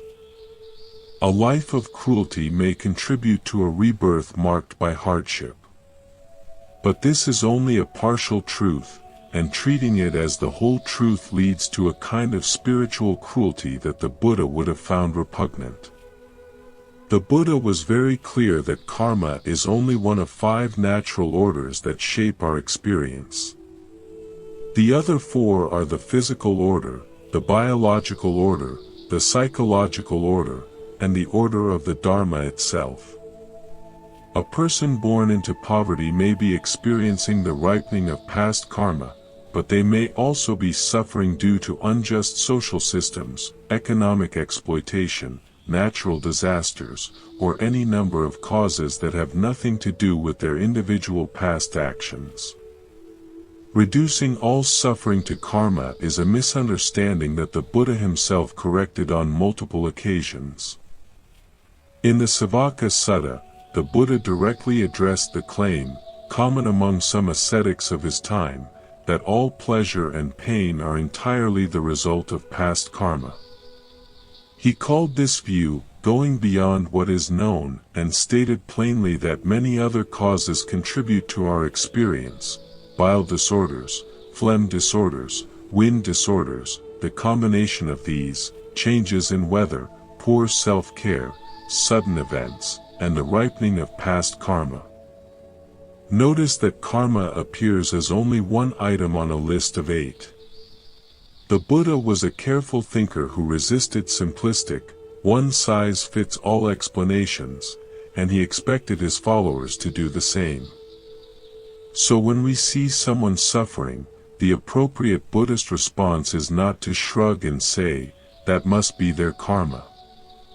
The appropriate response is compassion, active and engaged compassion that seeks to alleviate suffering wherever it is found, regardless of its cause. The teaching on karma is meant to inspire personal responsibility for our own actions and intentions. It is not meant to justify indifference toward the suffering of others. Anyone who uses karma as an excuse to look away from injustice or to blame victims for their own pain has fundamentally misunderstood the teaching. The Buddha himself modeled this principle throughout his life. He did not walk past the sick, the poor, the outcast, and the forgotten, saying, "Their karma will take care of them." He stopped. He listened. He taught. He healed. He treated every being, from the wealthiest king to the most reviled outcast, with the same boundless compassion. When he encountered Sunita, a man so low in the caste system that he literally hid in a ditch when higher caste people walked by, the Buddha did not explain Sunita's suffering as a karmic consequence and move on. He walked directly to the ditch, looked Sunita in the eyes, and invited him to join the Sangha. Sunita became an arahant, a fully enlightened being, proving that past karma does not determine one's spiritual potential or one's worthiness of compassion and respect. This is the balance that the Buddhist teaching on rebirth and karma asks us to hold: personal responsibility for our own actions, deep compassion for the suffering of all beings, and a refusal to use spiritual concepts as weapons against the vulnerable. It is a balance that requires both wisdom and a tender heart, and it is one of the most ethically sophisticated positions in the history of human thought. And this brings us to yet another dimension of the rebirth teaching that often goes unnoticed but which, once seen, changes everything. If every being has been wandering through this cycle of birth and death since beginningless time, then every being, without exception, has accumulated an unimaginable amount of both positive and negative karma. Every being has been, at some point in their vast history, a saint and a sinner, a hero and a villain, a wise sage and a fool blinded by delusion. The person who angers you most in this life may have been your most devoted protector in a previous one. The person who inspires your deepest love may have once been your most bitter enemy. This teaching dissolves the rigid categories into which we so instinctively sort people: good and bad, worthy and unworthy, us and them. If every being carries within them the seeds of both darkness and light, accumulated across an infinity of lifetimes, then judgment gives way to understanding, and condemnation gives way to compassion. We stop seeing people as fixed characters in a story and begin to see them as fellow travelers on an impossibly long journey, each carrying a burden of accumulated experience that we cannot even begin to fathom. The Venerable Angulimala is perhaps the most dramatic example of this in all of Buddhist literature. Before his encounter with the Buddha, Angulimala was a serial killer, a man so consumed by delusion that he wore a garland of his victim's fingers around his neck. He had killed 999 people and was hunting for his 1,000th victim when he saw the Buddha walking alone on a road that everyone else had fled in terror. What happened next has been told many times, but the aspect that is most relevant to our exploration of rebirth is what happened afterward. After his encounter with the Buddha, Angulimala ordained, practiced with extraordinary sincerity, and eventually attained full enlightenment. But he did not escape the karmic consequences of his past actions. Whenever he went on alms round, people would throw rocks at him, beat him with sticks, hurl abuse at him. He would return to the monastery bleeding and bruised, and the Buddha would say, gently, "Bear it, Brahmin. Bear it. You are experiencing in this life what might otherwise have caused you suffering for many lifetimes. This is karma in action, not as cosmic punishment but as natural consequence, like the aftershocks of an earthquake gradually diminishing in intensity." Angulimala had planted seeds of tremendous violence, and those seeds were bearing their fruit. But simultaneously, the seeds of his wholesome practice were also growing, and they would bear fruit too, in the form of complete liberation from the cycle of rebirth. Both streams of karma coexisted within a single life, weaving together into a pattern of extraordinary complexity. And that complexity is precisely the point. Karma and rebirth are not simple, mechanical systems that can be reduced to a formula. They are organic, living processes of cause and effect, as intricate and unpredictable as the weather, as rich and varied as an ecosystem. Trying to trace every thread of karma to its source is, as the Buddha warned, a task that would drive a person to madness. What we can do, and what we are invited to do, is simply tend our own garden, plant good seeds with every action and intention, and trust that the harvest, whenever and wherever it comes, will reflect the quality of what we have sown. Friends, there is a warmth in this teaching that is easy to miss if we approach it only with the intellect. The warmth lies in its fundamental message: you are not trapped. You are not doomed by your past. No matter what you have done, no matter how far you feel you have fallen, the next moment is always available to you as a fresh beginning. The stream of consciousness that will carry you into your next life is being shaped right now, in this very breath, by the choices you are making in your heart.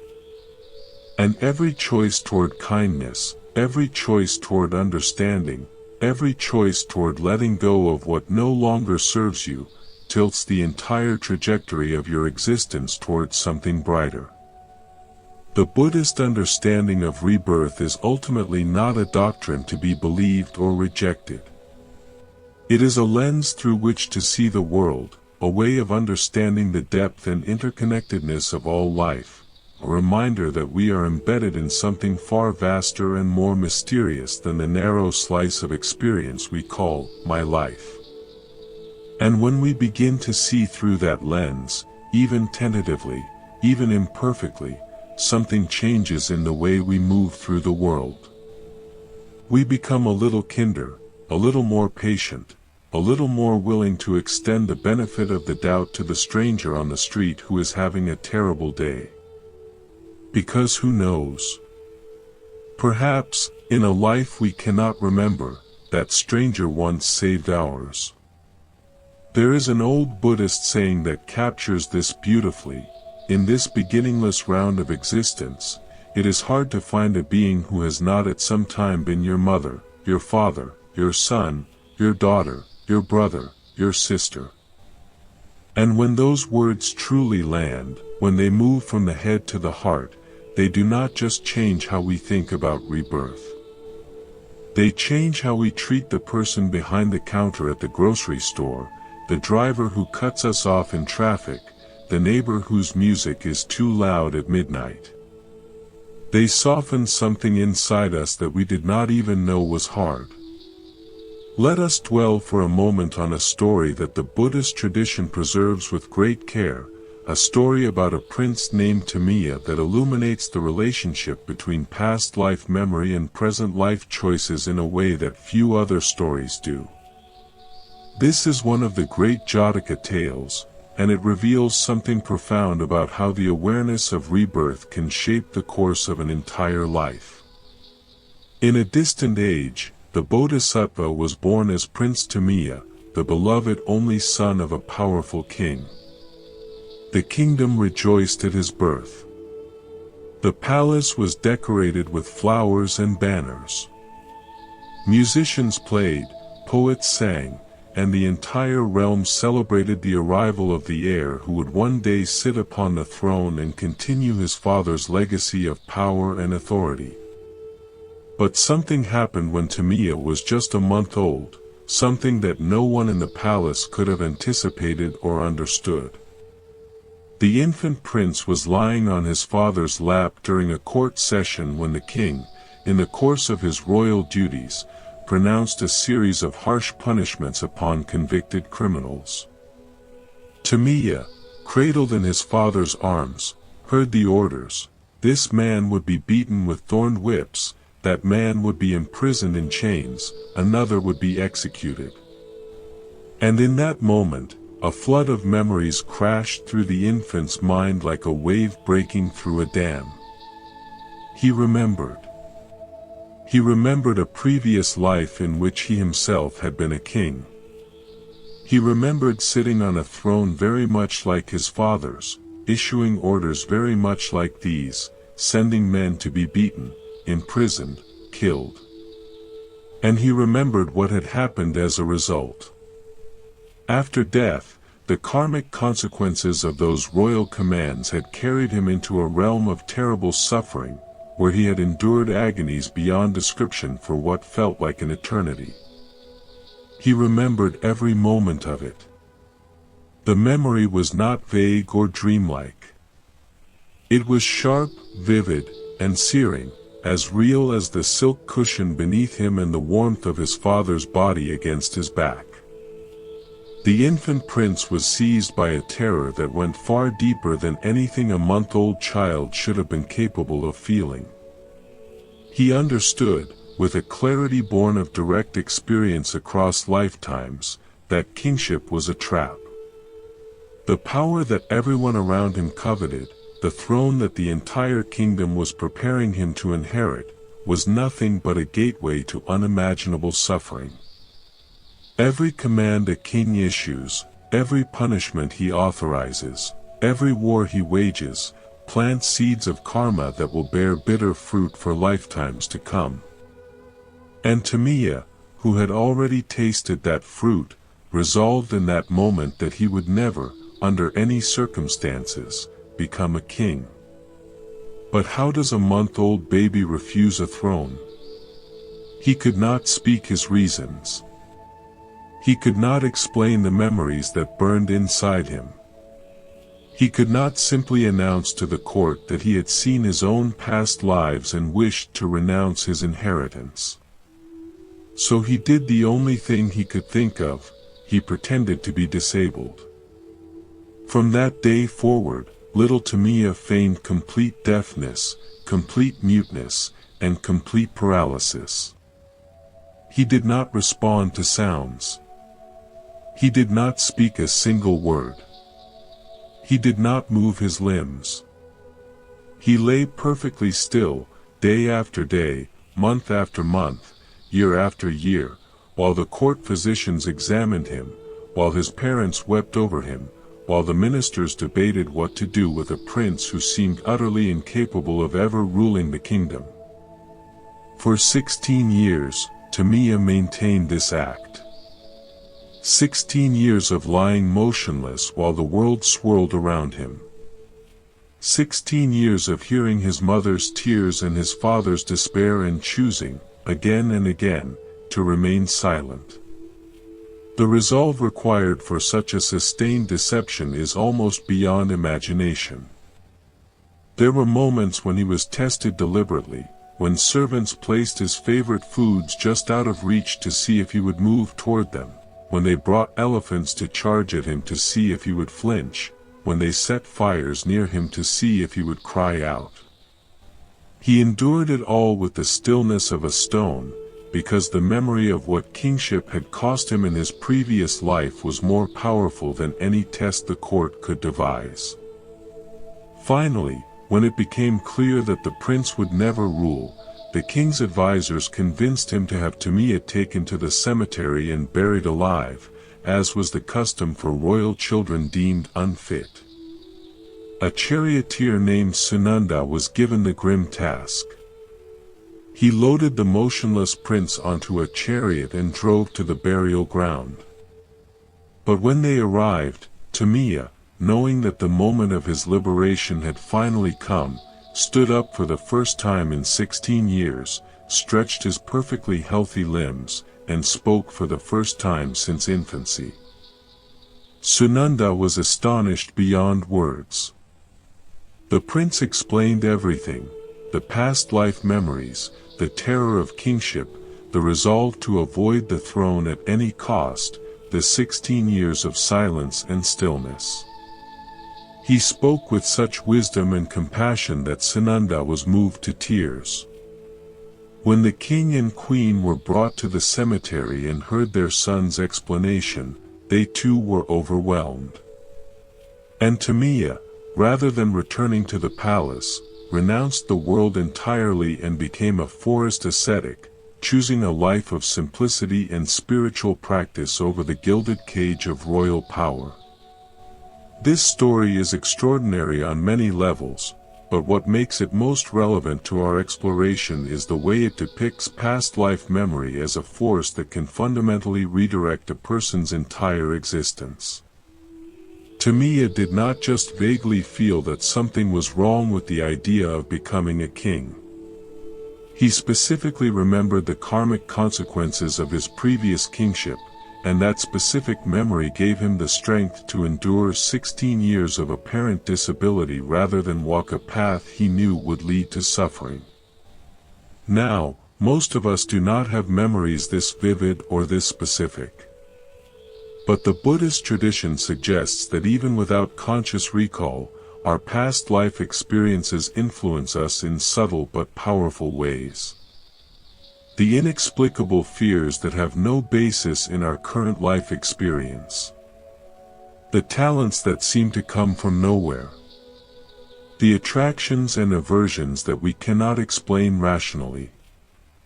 The sense, deep in our bones, that certain choices are right for us and others are wrong, even when we cannot articulate why. Buddhism suggests that these intuitions may be echoes of past life experiences, the accumulated wisdom and wounds of countless previous existences expressing themselves through the only channels available to them: feelings, instincts, and the quiet voice of a knowing that operates beneath the threshold of conscious thought. This is not to say that every fear or preference is a past life memory. Buddhism is far too sophisticated for such simplistic claims. But it does open up the possibility that we are shaped by more than just the experiences of this single life, that we carry within us a depth of experience that stretches back further than we can possibly imagine, and that this depth, even when we cannot access it directly, informs and enriches our present existence in ways we are only beginning to understand. Let us move from the dramatic to the tender, from a prince's 16-year ordeal to a much quieter story that reveals the gentler side of how past life connections manifest in the present. There is an account in the Pali texts about a Naga king named Arikapada. In the time of a previous Buddha, Arikapada had been a monk, a practitioner of considerable attainment. But he had broken a relatively minor precept, a rule concerning a plant, and the regret and shame he felt over this infraction were so intense, so disproportionate to the offense itself, that the emotional energy of that regret became the dominant force shaping his rebirth. He was reborn as a Naga, a great serpent being dwelling beneath the waters, beautiful and powerful but trapped in a non-human form. And he remained in that form for an unimaginably long time, through the entire period between one Buddha's dispensation and the next. For eons, he waited, longing for the arising of a new Buddha who could help him find liberation from this serpentine existence. During all those ages of waiting, Erikapada devised a plan. He had a daughter of extraordinary beauty, and he sent her to the surface of the waters regularly to sing a particular verse, a verse that could only be completed by someone who had heard and understood the teaching of a fully awakened Buddha. If anyone could complete the verse, it would mean that a new Buddha had arisen in the world, and Erikapada would finally have a chance to hear the Dharma again and escape his serpent form. Century after century, the Naga princess sang her verse. Century after century, no one could complete it. Kings and princes and scholars and warriors came, drawn by her beauty, eager to win her hand, but none could finish the verse because none had encountered the teaching of an awakened one. The world was in a dark period, a time between Buddhas, and the light of the Dharma had faded from human memory. Then, finally, during the time of our Buddha Gautama, one of the Buddha's disciples heard the verse and completed it effortlessly. Erikapada, overjoyed, rose from the depths and sought out the Buddha. He came before the Blessed One in his serpent form, enormous and magnificent, and the Buddha taught him.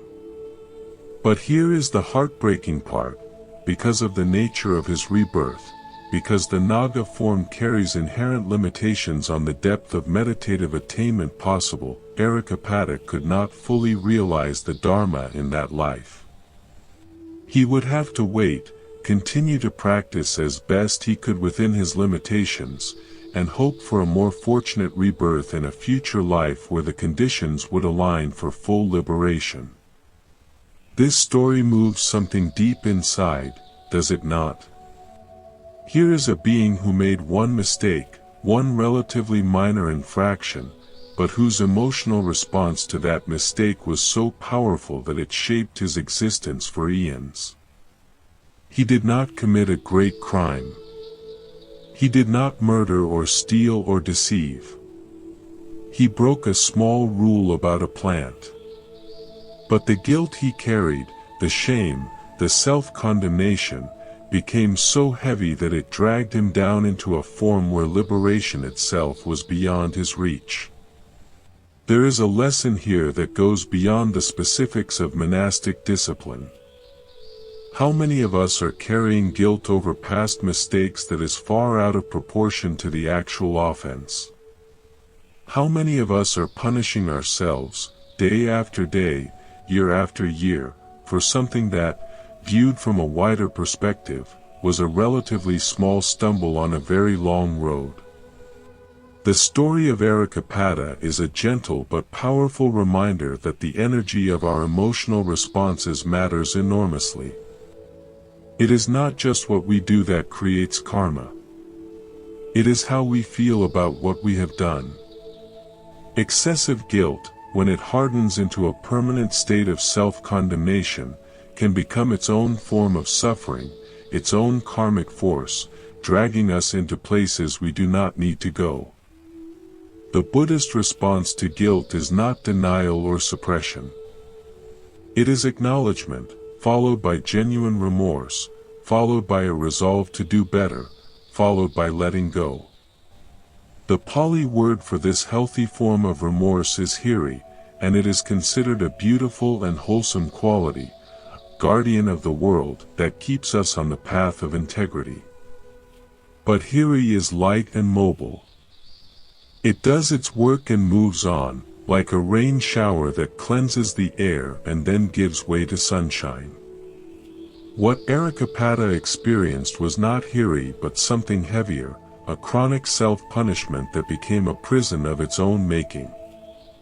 And the teaching, gentle as a whisper, is this: make your amends, learn from your mistakes, and then release the burden. Do not carry it across lifetimes when it was meant to be set down long ago. This theme of release, of letting go, runs through the entire Buddhist understanding of rebirth like a golden thread. Because ultimately, the cycle of rebirth is not something the Buddhist tradition celebrates. It is something the Buddhist tradition seeks to help us understand and, when the time is right, transcend. Samsara, the wheel of birth and death, is not presented as a wonderful adventure park where we get to enjoy ride after ride for all eternity. It is presented as a condition of fundamental unsatisfactoriness, a condition in which even the greatest pleasures are temporary, even the most exalted rebirths eventually end, and even the deepest loves are subject to the pain of separation. This might sound bleak, but the Buddha was not a pessimist. He was a realist with a solution. He did not simply point to the problem and shrug. He pointed to the problem and then laid out, with extraordinary precision and care, the path that leads to its resolution. The Four Noble Truths, the Eightfold Path, the entire edifice of Buddhist practice, all of it is oriented toward one ultimate goal: the cessation of the cycle of rebirth, the achievement of nibbana, the unconditioned freedom that lies beyond the wheel of becoming. But what is nibbana, exactly? This is one of the most commonly misunderstood concepts in all of Buddhism. Many people hear cessation of rebirth and imagine a kind of cosmic extinction, a blowing out of existence into total nothingness. This misunderstanding has caused countless people to view Buddhism as nihilistic, as a tradition that ultimately aims for self-annihilation. But the Buddha explicitly and repeatedly rejected nihilism. He said that nibbana is not nothingness. It is not the destruction of something that previously existed. It is, rather, the ending of a process, the process of craving and clinging and becoming that keeps the wheel of rebirth turning. Think of it this way. When a fire goes out, we do not say that the fire has gone to some other place, or that it has been destroyed, or that it has fallen into nothingness. The fire simply ceases to burn because the conditions that sustained it, fuel, heat, oxygen, are no longer present. In the same way, when the conditions that sustain the cycle of rebirth, craving, ignorance, clinging, are removed through wisdom and practice, the cycle ceases. Not because something has been destroyed, but because the process has been completed. The fever has broken. The storm has passed. What remains is not nothingness but peace, a peace so profound and so complete that the Buddha said it surpasses everything else in the universe. He called nibbana the highest happiness. He called it the island amid the flood. He called it the shelter for beings weary of wandering. He called it the beyond, not in the sense of another place but in the sense of being beyond the reach of suffering, beyond the pull of craving, beyond the tyranny of the endless cycle. And while he acknowledged that nibbana cannot be fully described in words, because words are tools of the conditioned mind and nibbana is unconditioned, he used every image and metaphor at his disposal to point toward it, to reassure us that the journey through samsara, however long and however difficult, has a destination. There is a shore on the other side of the river. There is rest at the end of the road. And yet, and this is one of the most beautiful paradoxes in all of Buddhist thought, the path to transcending rebirth does not require us to hate or reject the world we are reborn into. It requires us to understand it. To see it clearly, without the distortions of craving and aversion, without the fog of ignorance that makes us cling to things that cannot be held and push away things that cannot be avoided. When we see the world as it truly is, impermanent, interconnected, devoid of any fixed self, something magical happens. We do not become cold or detached. We become, paradoxically, more loving, more compassionate, more engaged with life than ever before. Because we are no longer approaching life from a place of desperate neediness, grasping at experiences and relationships as though they could provide the permanent satisfaction that nothing in the conditioned world can offer. We approach life from a place of freedom, giving ourselves fully to each moment without demanding that it last forever. This is the spirit in which the great bodhisattvas of the Mahayana tradition are said to operate.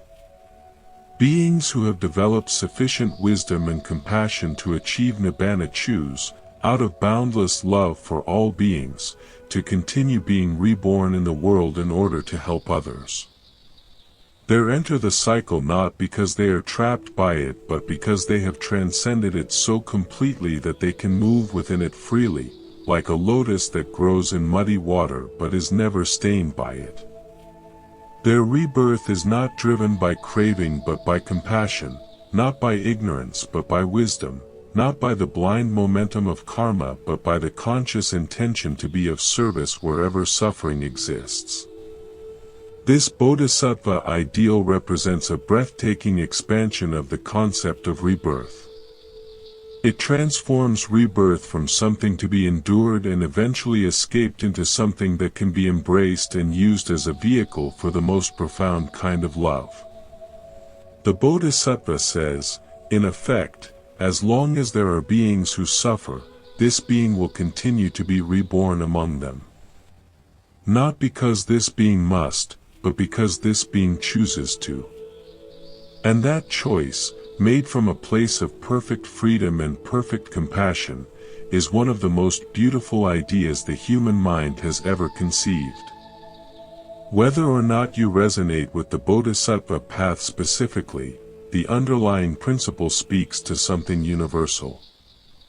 The deepest response to the reality of rebirth is not fear, not resignation, not a grim determination to escape the wheel as quickly as possible.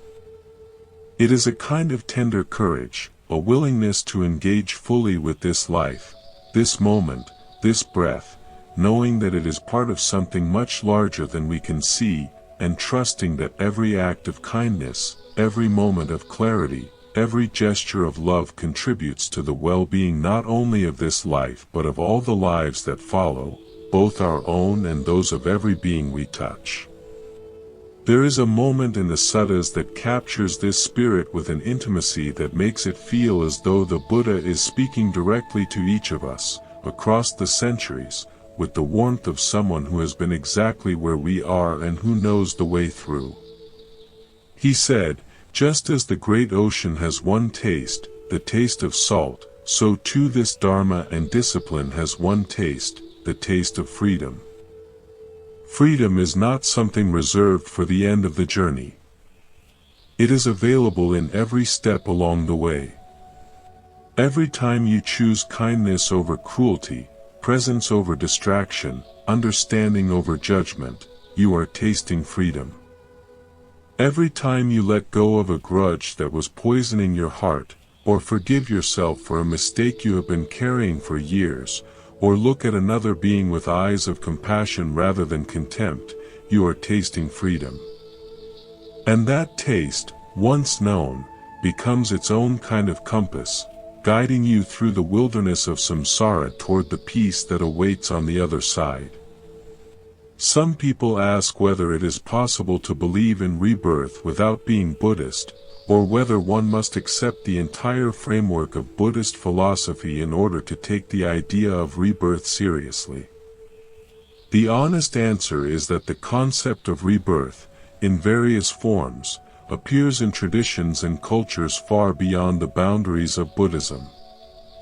Hinduism, Jainism, certain schools of Greek philosophy, indigenous traditions on nearly every continent, and numerous modern spiritual movements all incorporate some version of the idea that consciousness continues beyond the death of the body. What makes the Buddhist understanding distinctive is not the bare assertion that rebirth occurs, but the specific mechanism by which it occurs, the absence of a permanent soul, the role of karma, the detailed mapping of the realms of existence, and the clear articulation of a path that leads to liberation from the cycle. But even within Buddhism itself, there is a wide range of perspectives on how literally to take the rebirth teachings. Some practitioners accept them at face value, as descriptions of objective reality. Others understand them more metaphorically, as maps of psychological states that we cycle through within a single lifetime, the hell realms of rage and despair, the hungry ghost realms of addiction and insatiable craving, the animal realms of instinctive reactivity, the human realms of mixed experience and potential for growth, the heavenly realms of meditative bliss and refined consciousness. From this perspective, we are being reborn moment by moment, moving through these realms of experience dozens of times in a single day, and the practice of mindfulness allows us to observe these transitions and gradually free ourselves from the ones that cause suffering. The Buddha himself might smile at this diversity of interpretation. He was, after all, a teacher who tailored his message to the needs and capacities of each listener, offering different levels of teaching to different people depending on their readiness to receive them. He was not interested in doctrinal uniformity for its own sake. He was interested in reducing suffering, and if a metaphorical understanding of rebirth helped someone reduce their suffering and cultivate wisdom, he would not have insisted that they first sign a theological loyalty oath before being allowed to benefit from the teaching. This pragmatic flexibility is one of the most refreshing things about the Buddhist tradition. It does not draw a line in the sand and declare, "You must believe exactly this or you are not welcome here." It opens its arms wide and says, "Come as you are. Start where you are. Use what helps. Set aside what does not. And trust that, as your understanding deepens, things that once seemed unclear will gradually come into focus on their own." That said, there is something worth noting about the trajectory of practice. Many people who begin their engagement with Buddhism from a skeptical, secular perspective, treating rebirth as metaphor and focusing primarily on the psychological benefits of meditation, find that as their practice deepens over years and decades, their relationship to the rebirth teachings begins to shift. Not because anyone pressures them to believe, but because the direct experience of meditation gradually reveals dimensions of mind that are not easily explained by a materialist worldview. The deep stillness of concentrated awareness, the sense of a knowing that extends beyond the personal, the occasional flashes of insight that seem to come from somewhere outside the narrow confines of this single life, all of these experiences, which are well documented across the contemplative traditions, tend to soften the hard edges of skepticism and open the door to a more expansive understanding of what consciousness is and what it might be capable of. This is not an argument. It is an observation. And it is offered with the same spirit in which the Buddha offered his own teachings, not as a demand for belief, but as an invitation to practice and see what happens. Now, friends, let us explore something that the modern world has contributed to this ancient conversation, because the question of rebirth has not been left entirely to philosophers and meditators. In the 20th and 21st centuries, researchers have undertaken systematic investigations into cases that seem to suggest the reality of past life memories, and their findings, whatever one makes of them, are at the very least thought-provoking. The most well-known of these researchers was Dr. Ian Stevenson, a psychiatrist at the University of Virginia who spent over 40 years investigating cases of young children who spontaneously reported detailed memories of previous lives. Stevenson documented over 2,500 such cases from cultures around the world, including many in which the children had no prior exposure to information about the deceased individuals they claimed to have been. His methodology was rigorous by the standards of field research. He would interview the children and their families, travel to the locations the children described, verify specific factual claims against historical records and the testimony of living witnesses, and document his findings in meticulous detail. What Stevenson found was, at the very least, difficult to dismiss. In case after case, young children, typically between the ages of 2 and 5, would describe specific details about a previous life that they could not have learned through normal channels, names of people and places, descriptions of houses and landscapes, details about occupations, relationships, and the manner of death. In many cases, the children also displayed behaviors consistent with their claimed past lives, such as phobias related to the way the previous personality had died, or unusual skills and knowledge that had no explanation in their current family environment. One particularly striking case involved a boy in Lebanon who, at the age of 2, began describing a previous life as a man who had been killed in a road accident. He provided the name of the man, the name of the village where he had lived, the name of the driver who had hit him, and specific details about the accident that were later verified as accurate. When taken to the village he had described, the boy recognized people and places he had never visited in his current life and displayed emotions consistent with the relationships of the deceased man. Stevenson was careful not to claim that his research proved reincarnation. He acknowledged alternative explanations, including fraud, cryptomnesia, and cultural suggestion, and he applied these filters rigorously to his cases.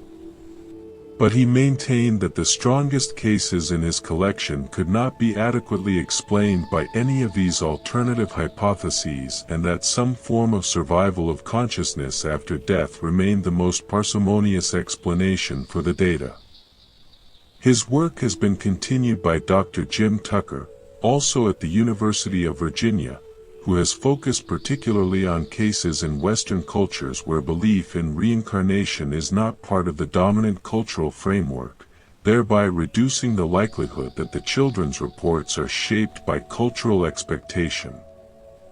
Tucker's cases include American children who have described previous lives with specific, verifiable details that were unknown to their families and that were later confirmed through historical records and personal testimony.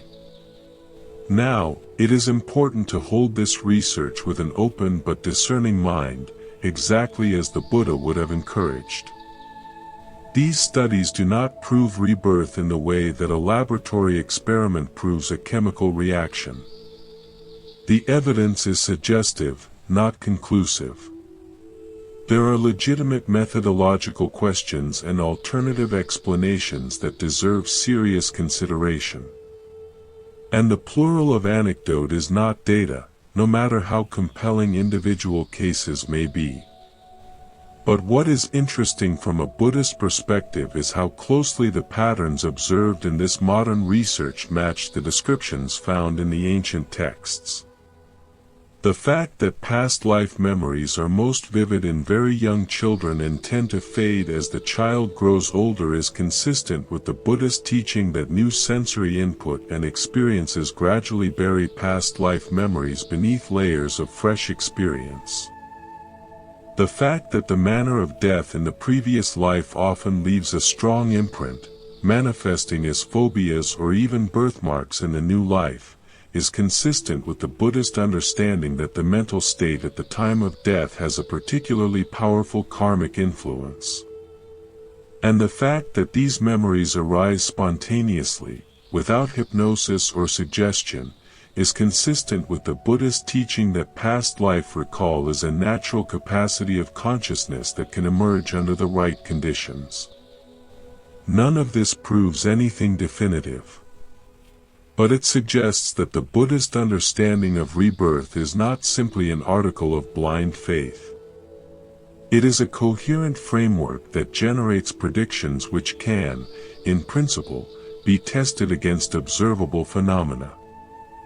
And the fact that modern research, conducted with scientific rigor by researchers with no particular Buddhist affiliation, has produced findings that are at least broadly consistent with those predictions is worth noting.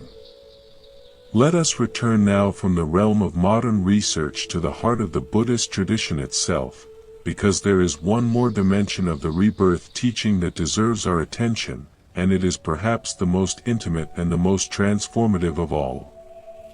It concerns the way that the awareness of rebirth changes our relationship to our own suffering. When we believe that this single life is all there is, our suffering can feel unbearable precisely because it seems so final. If this is my only chance, and I am spending it in pain, then the injustice feels absolute and irredeemable.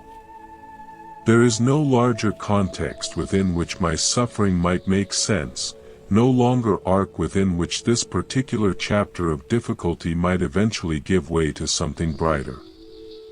The finality of a single life framework amplifies suffering by stripping it of any possible meaning beyond the immediate.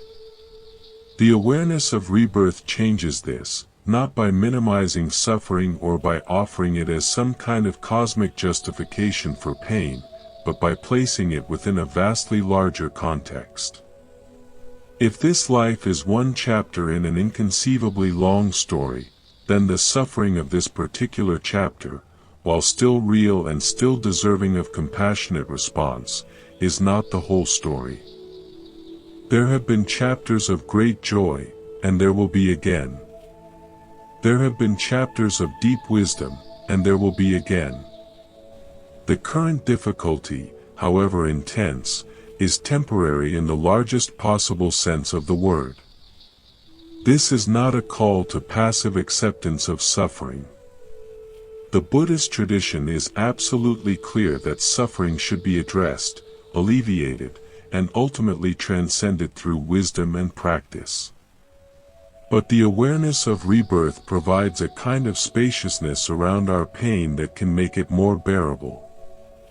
It is the difference between being trapped in a small, dark room with no doors and being in that same room but knowing that there is a door, that you will eventually find it, and that beyond it lies an open sky. There is a teaching from the Buddha that touches on this with extraordinary delicacy. He once told his monks about a time, in one of his previous lives, when he had been born in a hell realm.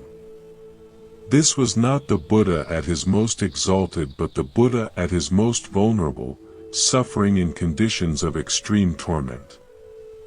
And yet, even in that realm of agony, a moment of compassion arose in his heart. He saw another being suffering alongside him and felt, despite his own pain, a spontaneous wish for that being's happiness. That single moment of compassion, arising in the most unlikely of circumstances, was so powerful that it immediately catapulted his consciousness out of the hell realm and into a more fortunate rebirth. This story is remarkable for several reasons. First, it tells us that the capacity for goodness is never completely extinguished, no matter how dire the circumstances. Even in the depths of the most terrible suffering, the heart retains its ability to reach toward compassion. Second, it tells us that a single moment of genuine goodness can have transformative power, can literally change the entire trajectory of a being's existence across lifetimes. And third, it tells us that the Buddha himself was not always a Buddha. He too struggled. He too suffered. He too made mistakes and experienced the consequences.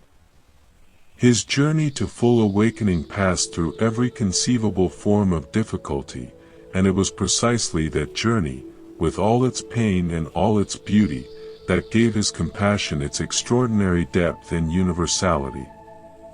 When we know that the teacher who points the way to freedom has walked through the same darkness we are walking through, his words carry a different weight. They are not the pronouncements of a being who has always been above the fray, looking down with detached wisdom from some celestial perch. They are the words of someone who has been in the pit, who has tasted the bitterness, who has wept the same tears, and who found, through his own direct experience across lifetimes of struggle, a way through. That is why the Buddhist teaching on rebirth is not just a philosophical proposition. It is the very foundation of the Buddha's credibility as a teacher. He can show us the way because he has walked it himself, every step, every stumble, every fall, and every rising up again. Friends, there is a quality of patience that the rebirth teaching cultivates in us, a patience that our fast-paced, results-oriented modern culture desperately needs. We live in a world that expects instant transformation.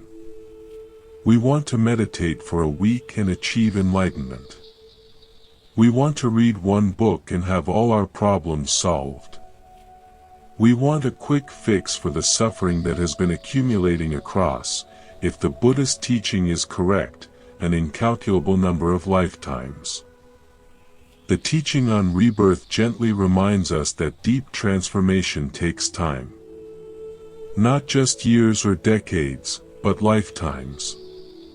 The qualities that the Buddha cultivated on his path to awakening, the 10 perfections of generosity, virtue, renunciation, wisdom, energy, patience, truthfulness, determination, loving kindness, and equanimity, were not developed in a single intensive retreat.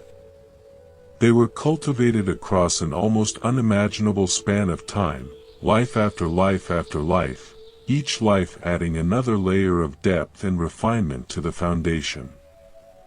The Bodhisattva path, as described in the tradition, spans 4 incalculable eons and 100,000 great eons.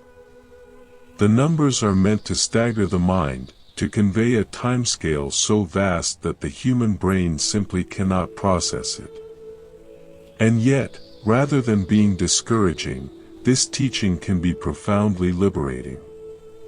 Because if the journey is that long, then there is no need to panic about where you are right now. If you are struggling with anger, you do not need to eliminate it by next Tuesday.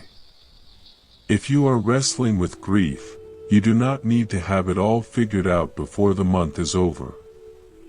If your meditation practice feels stuck and unproductive, that does not mean you are failing. It means you are exactly where you are on a journey that has been unfolding for longer than the stars have been burning, and every single moment of sincere effort, no matter how small, no matter how seemingly insignificant, adds to the momentum that will eventually carry you all the way home. There is a story about a monk named Baiya Dharasiriya that adds an interesting dimension to this understanding. Baiya was not a Buddhist monk. He was a wandering ascetic who wore bark cloth and was revered by his followers as an enlightened being. For years, he accepted their veneration, honestly believing that he had attained the highest spiritual realization. Then, one day, a deity who had been his friend in a previous life appeared to him and said, gently but firmly, "Baiya, you are not enlightened. You are not even on the path to enlightenment. But there is a teacher in Savatthi, a fully awakened Buddha, who can show you the way." Baiya was shaken to his core. His entire identity, his sense of himself as a realized master, crumbled in an instant. But rather than retreating into denial or defensiveness, he responded with extraordinary courage. He dropped everything and traveled as fast as he could to Savatthi, a journey of many days, driven by an urgency that left him barely eating or sleeping along the way. When he arrived, he found the Buddha on his alms round and begged for a teaching. The Buddha, seeing that Baiya's mind was right but also recognizing that the middle of an alms round was not the ideal time for a full discourse, gave him one of the most concentrated teachings in all of Buddhist literature. In the seen, there is only the seen. In the heard, there is only the heard. In the sensed, there is only the sensed. In the cognized, there is only the cognized. When for you, in the seen there is only the seen, you will not be in that. When you are not in that, you will not be there. When you are not there, you will be neither here nor there nor in between. This itself is the end of suffering. That was the entire teaching. A handful of sentences. And Baiya, whose mind had been prepared by the accumulated practice of countless previous lifetimes, even though he had not been aware of it, heard those words and was immediately and completely liberated. He attained arahantship on the spot, standing in the street, in the middle of the Buddha's alms round. Tragically, Baiya was killed shortly afterward by a cow, one of the seemingly random, senseless accidents that the Buddha would have attributed to the complex interplay of multiple causal factors, including past karma. When the monks asked where Baiya had been reborn, the Buddha replied that Baiya had not been reborn at all. His liberation was complete. The cycle had ended. The fire had gone out. What makes this story relevant to our exploration is the hidden depth behind Baiya's seemingly instantaneous awakening. On the surface, it looks like a man heard a few sentences and became fully enlightened. But the Buddhist understanding would say that Baiya's realization was the fruit of lifetimes upon lifetimes of accumulated practice and development. The seeds of wisdom had been planted and watered across an inconceivable span of previous existences. What the Buddha's words did was not create something from nothing.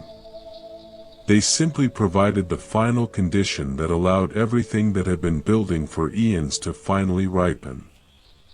Like a fruit that has been growing slowly on a tree for months, needing only one more warm afternoon to become perfectly ripe and fall. This is how the Buddhist tradition understands the relationship between past life development and present life realization. Nothing happens in a vacuum. Every moment of insight, every breakthrough in practice, every experience of deep peace or sudden clarity is the culmination of a process that may stretch back far beyond the boundaries of this single life. And conversely, every moment of practice we engage in now, even if it seems to produce no visible result, is contributing to a process that will eventually bear fruit, whether in this life or in a life yet to come. There is comfort in this, and there is also a call to humility. Comfort, because it means that our efforts are never wasted, that every moment of sincere practice adds to a growing reservoir of wisdom and goodness that will eventually overflow. And humility, because it means that the person next to us in the meditation hall, the one who seems to be struggling while we are sailing along smoothly, may be doing work of incalculable depth and importance, breaking through layers of karmic conditioning that we know nothing about. We cannot see the full picture of anyone's journey, including our own. We can only tend to this moment, this breath, this intention, and trust that the larger pattern is taking care of itself. Let us also consider the emotional landscape of rebirth, because the Buddhist teaching does not ask us to relate to the cycle of birth and death with cold detachment. It invites a full range of emotional responses, from awe to grief, from gratitude to urgency, from compassion to a fierce and tender determination to find the way through. The Buddha spoke of samvega, a word that is often translated as spiritual urgency, but that carries a much richer emotional flavor. Samvega is the feeling that arises when you suddenly grasp the true nature of your situation, that you have been wandering through this cycle for an unimaginably long time, that much of that wandering has involved suffering, that the opportunity you have right now, in this human life, is staggeringly rare and precious, and that it will not last forever. Samvega is not despair. It is the opposite of complacency. It is the jolt of awakening that comes when you look up from the daily routine and suddenly see the vast, vertiginous sweep of existence stretching out in all directions, and you realize, with every fiber of your being, that you do not want to wander through it blindly any longer. The Buddha said that samvega was one of the essential qualities for anyone serious about the path. Without it, practice becomes a hobby, a pleasant addition to an otherwise conventional life. With it, practice becomes a matter of the heart, as urgent and as intimate as breathing. And the awareness of rebirth, of the almost inconceivable length of the journey we have been on and the almost inconceivable preciousness of the human life we now hold, is one of the most powerful sources of samvega there is. But the Buddha also spoke of a companion quality, one that balances samvega and prevents it from tipping into anxiety or despair. He called it pasada, a word that carries connotations of clarity, serenity, and confident trust. Pasada is the feeling that arises when, alongside the urgency of samvega, you recognize that there is a path, that the Buddha found it, that countless beings have walked it successfully, and that you too are capable of walking it. Pasada does not deny the gravity of the situation. It simply adds to that gravity a quiet confidence that the situation is workable, that liberation is genuinely possible, and that every step you take in the right direction is a step that matters. The interplay between samvega and pasada is like the interplay between the two wings of a bird. You need both to fly. Samvega without pasada leads to panic and despair. Pasada without samvega leads to complacency and spiritual laziness. But together, they create a beautiful balance, a heart that is fully awake to the urgency of the situation and simultaneously at peace with the journey, trusting the path while never losing sight of the destination. This balance, friends, is what the Buddhist teaching on rebirth ultimately invites us into. Not blind belief, not anxious speculation, not intellectual debate for its own sake, but a living, breathing, felt relationship with the deepest questions of existence. A relationship that honors both the mystery and the methodology, both the vastness of what we cannot know and the clarity of what we can practice. A relationship that holds space for doubt and faith, for questioning and trust, for the humility of not knowing and the courage of walking forward anyway. And it is in this spirit of balanced exploration that we can approach one of the most practically relevant aspects of the rebirth teaching, its implications for how we face our own mortality. Because if there is one thing that the awareness of rebirth changes, fundamentally and irrevocably, it is our relationship with death. In a culture that treats death as the ultimate enemy, the final failure, the thing to be avoided and denied at all costs, the Buddhist teaching offers a radically different perspective. Death is not an ending. It is a transition. It is the moment when one chapter closes and another opens. It is, in a very real sense, a birth, a passage into a new form of existence that is shaped by everything we have cultivated in the life now ending. Approached with wisdom and preparation, death can be faced not with terror but with a kind of solemn grace, a willingness to let go of what cannot be held and to trust the process that has been carrying consciousness forward since beginningless time. The Venerable Sariputta, the Buddha's chief disciple in wisdom, modeled this approach in his own passing. When he knew that his death was approaching, he did not cling to life or rail against the inevitable. He traveled to his childhood home, the village where his mother still lived, because he wished to repay a debt of gratitude by offering her the gift of the Dharma before he died. His mother, a Brahmin woman who had never accepted her son's decision to follow the Buddha, had resisted his teaching for decades. But on the night before his death, Sariputta taught her with such love and such clarity that her heart finally opened, and she attained the first stage of awakening. The next morning, surrounded by his fellow monks, Sariputta entered the deepest states of meditation one by one, ascending through each level of absorption with the calm precision of a master musician playing scales he has practiced for a lifetime. Then, at the moment of his choosing, he released his hold on existence and passed into final nibbana, the complete cessation of the cycle of rebirth. There was no struggle, no fear, no grasping.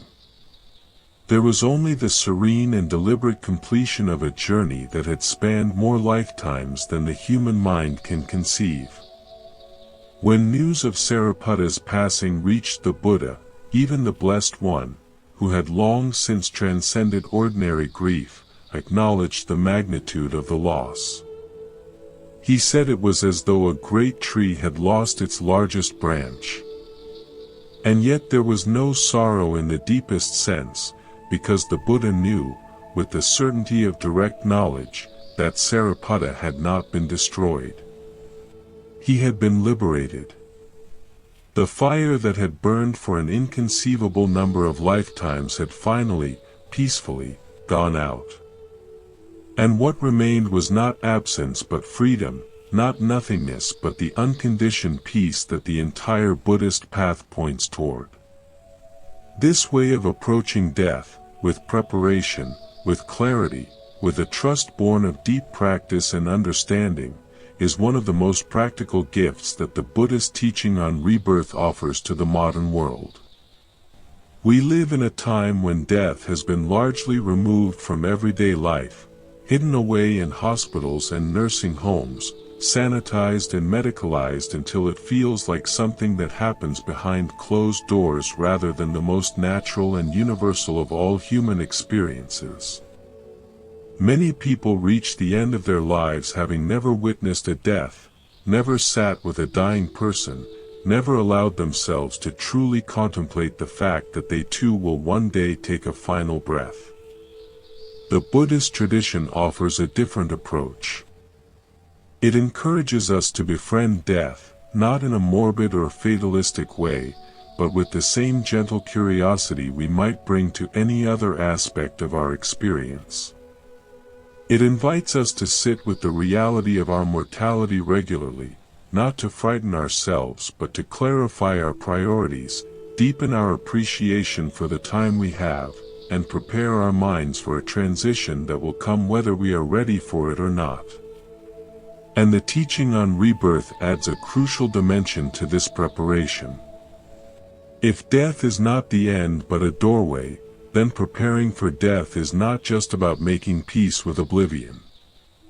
It is about cultivating the qualities of mind that will serve us best in the transition: clarity, calm, compassion, non-attachment, and a deep familiarity with the workings of our own consciousness. These are qualities that do not require advanced meditation retreats or years of monastic training. They can be cultivated in the midst of an ordinary life, through ordinary acts of kindness, through regular moments of quiet reflection, through the simple practice of paying attention to what is happening in our hearts and minds right now, in this very moment. Because this moment, friends, is where rebirth actually happens. Not just at the moment of physical death, but right now, in the micro-deaths and micro-births that occur with every passing thought, every shifting emotion, every breath that arises and passes away. The Buddhist teaching on moment-to-moment dependent origination suggests that the same process that drives rebirth across lifetimes is operating within this very life, within this very hour, within this very second. Each moment of consciousness arises dependent on the previous moment and gives rise to the next, in an unbroken chain of becoming that mirrors, in miniature, the larger cycle of birth, death, and rebirth. When you notice a thought arising in your mind, that is a birth. When you notice it passing away, that is a death. When the next thought arises, conditioned by the one before it, that is a rebirth. And the quality of each rebirth, the quality of each new moment of consciousness, is shaped by the quality of the intention that preceded it. If the previous moment was characterized by kindness, the next moment tends to arise with a flavor of warmth and openness. If the previous moment was characterized by anger, the next moment tends to arise with a flavor of tightness and reactivity. This is karma operating in real time, visible to anyone who takes the time to observe their own mind with even a modest degree of attention. This moment-to-moment understanding of rebirth is what makes the teaching so immediately relevant, so practically useful, so much more than a speculative theory about what happens after we die. It transforms the question, is rebirth real, from a metaphysical debate into a living, experiential inquiry. You do not need to take anyone's word for it. You do not need to wait until you die to find out. You can observe the process of rebirth happening right now, in the theater of your own awareness, with every thought that arises and passes away. And when you begin to see this process clearly, something shifts. You realize that you are not a fixed, solid self moving through a fixed, solid world. You are a flow, a process, a river of moments, each one fresh and new and full of potential. And in each moment, you have the freedom to choose, what kind of seed am I planting right now? What kind of rebirth am I creating in this very breath? Am I feeding the anger, the fear, the craving? Or am I feeding the kindness, the clarity, the peace? This is the practice of mindfulness at its most profound, and it is directly connected to the teaching on rebirth. When the Buddha encouraged his followers to be mindful, he was not asking them to perform a relaxation exercise. He was asking them to observe the process of becoming, of birth and death and rebirth, as it unfolds moment by moment within their own experience. And through that observation, to gradually free themselves from the reactive patterns that keep the will turning, both within this life and across the larger span of lifetimes. There is a discourse in the Samyutta Nikaya where the Buddha describes the 12 links of dependent origination, the chain of causes and conditions that drives the cycle of rebirth. It begins with ignorance, which conditions volitional formations, which condition consciousness, which conditions name and form, which condition the 6 sense bases, which condition contact, which conditions feeling, which conditions craving, which conditions clinging, which conditions becoming, which conditions birth, which conditions aging, death, sorrow, lamentation, pain, grief, and despair. This is the wheel, the mechanism, the engine that keeps samsara running. But the Buddha did not describe this chain simply to inform us. He described it to show us where and how the chain can be broken. At any point in the sequence, if mindfulness intervenes and the automatic, unconscious reaction is replaced by clear seeing, the chain weakens. When craving arises in response to a pleasant feeling, and we see the craving for what it is rather than blindly acting on it, we interrupt the chain. When clinging arises in response to craving, and we recognize the clinging and gently release it rather than fueling it further, we interrupt the chain. Each interruption is a small liberation, a momentary taste of the freedom that becomes permanent when the chain is broken completely. This is the living, breathing practice dimension of the rebirth teaching. It is not just about what happens after we die. It is about what is happening right now, in this moment, in the space between one breath and the next. And the invitation is always the same: pay attention. See clearly. And in that seeing, discover the freedom that has been here all along, hidden in plain sight, waiting to be recognized. Let us return once more to the world of story, because there is one more account from the ancient texts that ties together many of the threads we have been exploring. It concerns a woman named Kujutara, and her story is one of quiet, sustained transformation that unfolds across the backdrop of rebirth and karma in a way that feels deeply human and deeply hopeful. Kujutara was a servant in the household of Queen Samavati, one of the consorts of King Udina of Kosambi. Her job was to buy flowers for the queen each day from the market.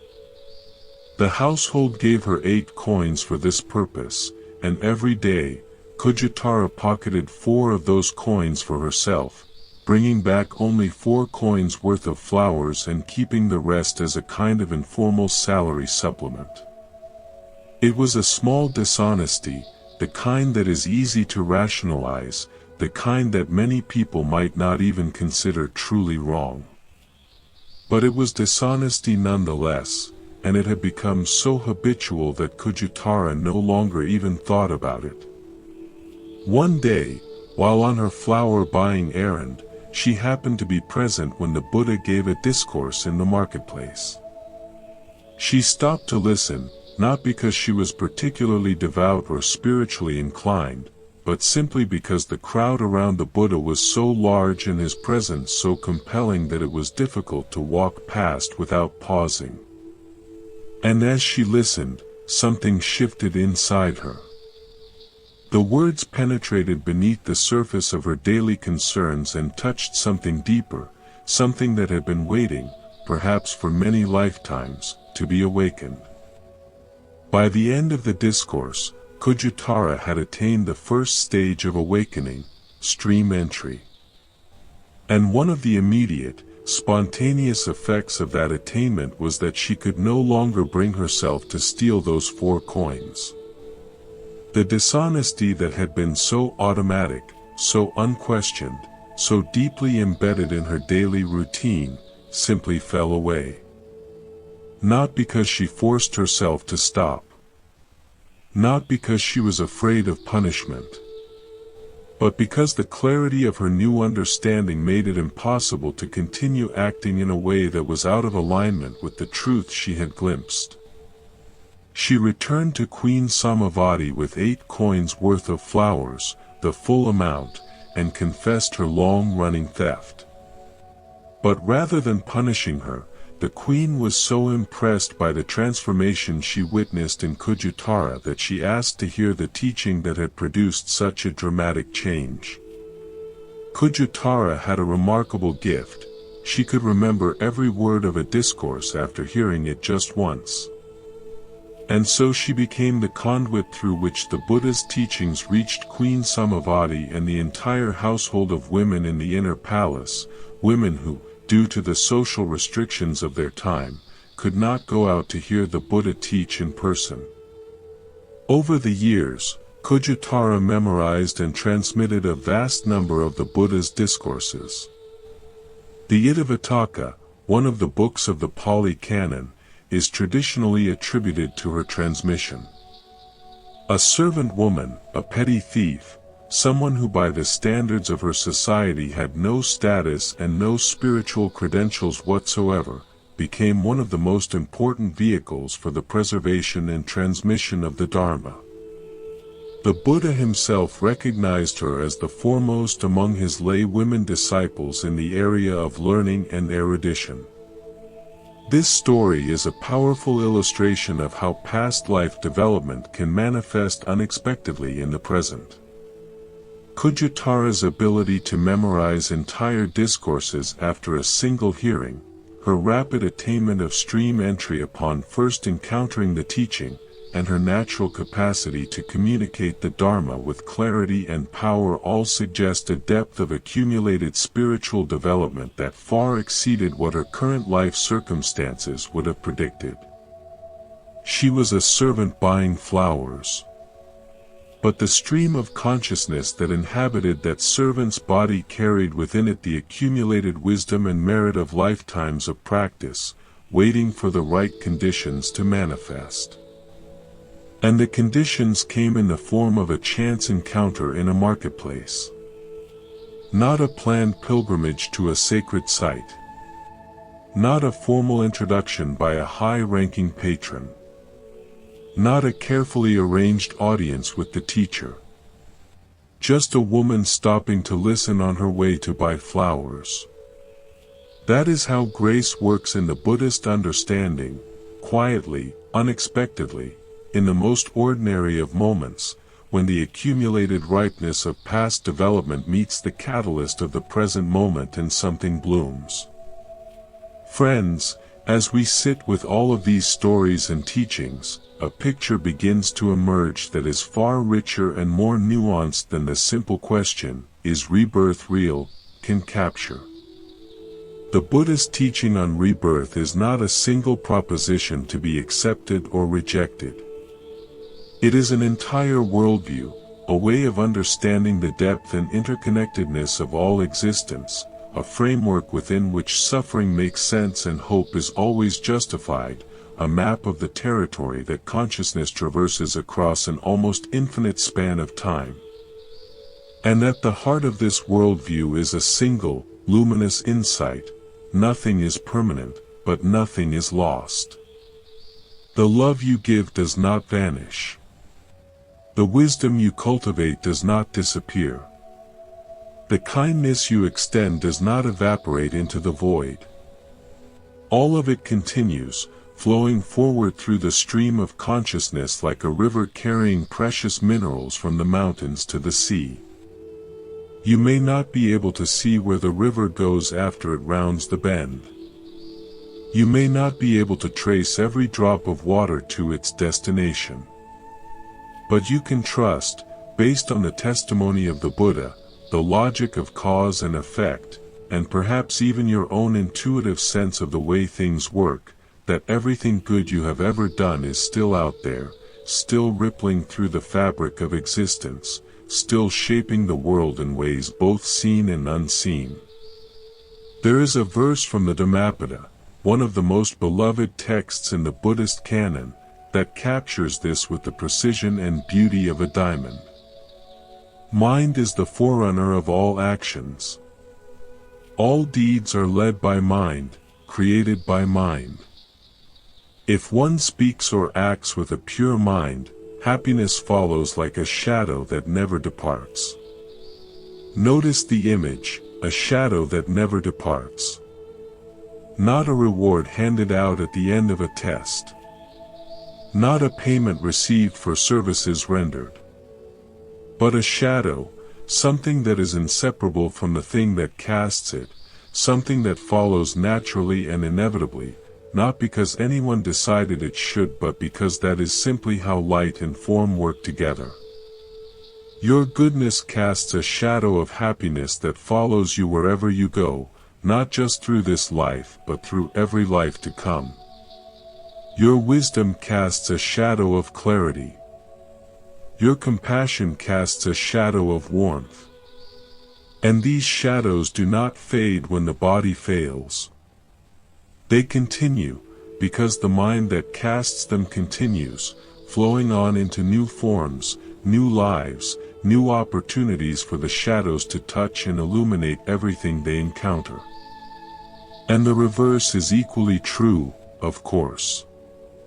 Unskillful actions, driven by greed or hatred or delusion, cast shadows of their own, darker shadows, shadows of suffering and confusion that also follow the stream of consciousness from life to life. This is not meant to frighten. It is meant to empower.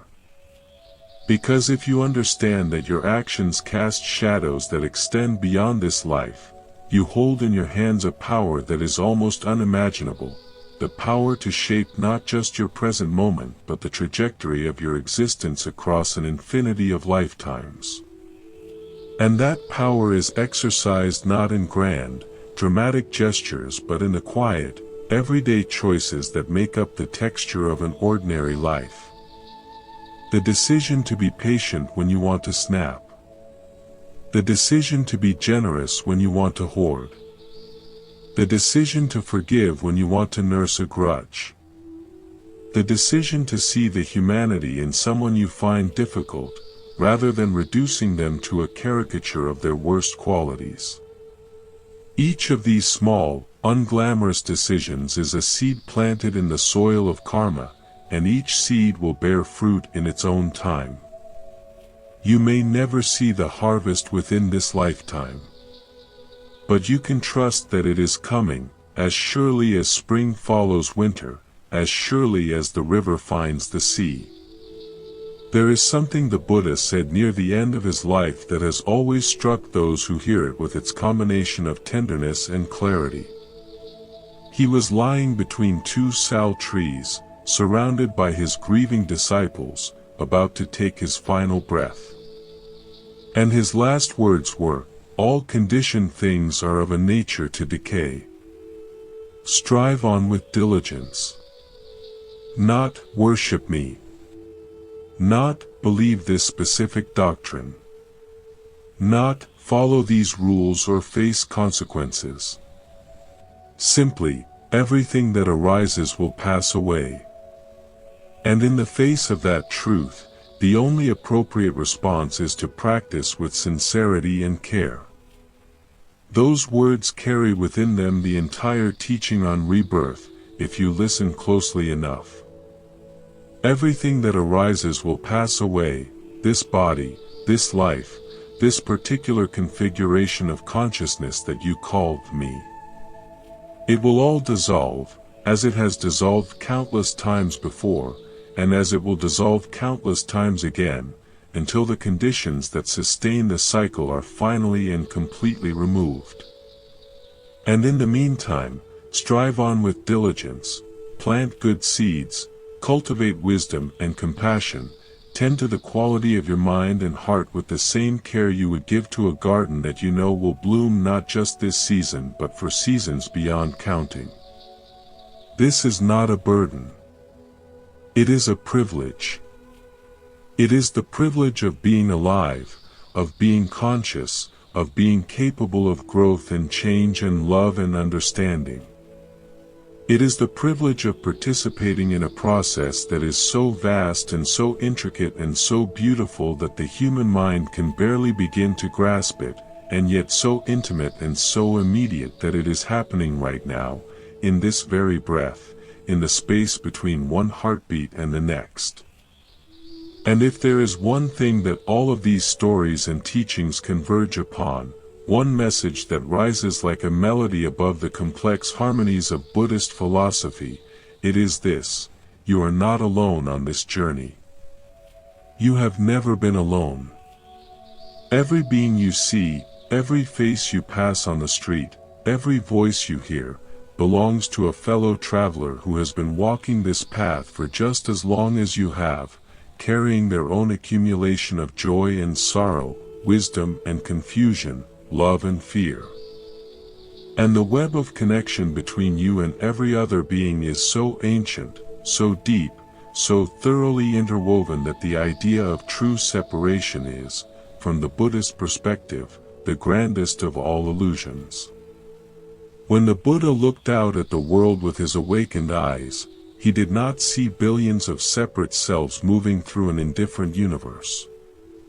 He saw a shimmering, interconnected web of consciousness, each strand touching and influencing every other strand, each being's journey inseparable from the journeys of all others. And from that vision arose a compassion so vast and so unconditional that it embraced every being without exception, from the highest deva to the smallest insect, from the most saintly practitioner to the most hardened criminal. Because he knew, from the direct experience of seeing past lives across eons, that every being had been everything, had played every role, had loved and hurt and struggled and triumphed in ways that made the very concept of judgment seem absurd. This is the vision that the teaching on rebirth opens up for us, if we are willing to receive it. Not as a dogma to be defended, not as a theory to be proved, but as a living possibility that transforms the way we see ourselves, each other, and the magnificent, heartbreaking, endlessly unfolding mystery of existence itself. And you know, sometimes the most profound truths are the ones that are hardest to put into words, the ones that live not in concepts but in the spaces between concepts, not in arguments but in the quiet moments when the mind falls still and something deeper than thought begins to speak. The teaching on rebirth is like that. You can study it intellectually for years and still miss the essence. But if you sit quietly, let the stories and the teachings settle into your heart like rain soaking into dry earth, and allow yourself to feel, really feel, the vastness and the intimacy of what is being pointed to, something opens up that no amount of intellectual analysis could ever produce. It is a feeling of belonging. A feeling that you are part of something immeasurably larger than your individual story, something that has been unfolding since before the beginning and will continue unfolding long after every star in the sky has burned out.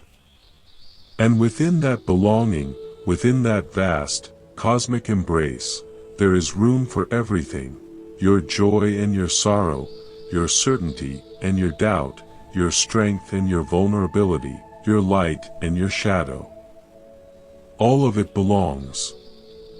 All of it is part of the journey.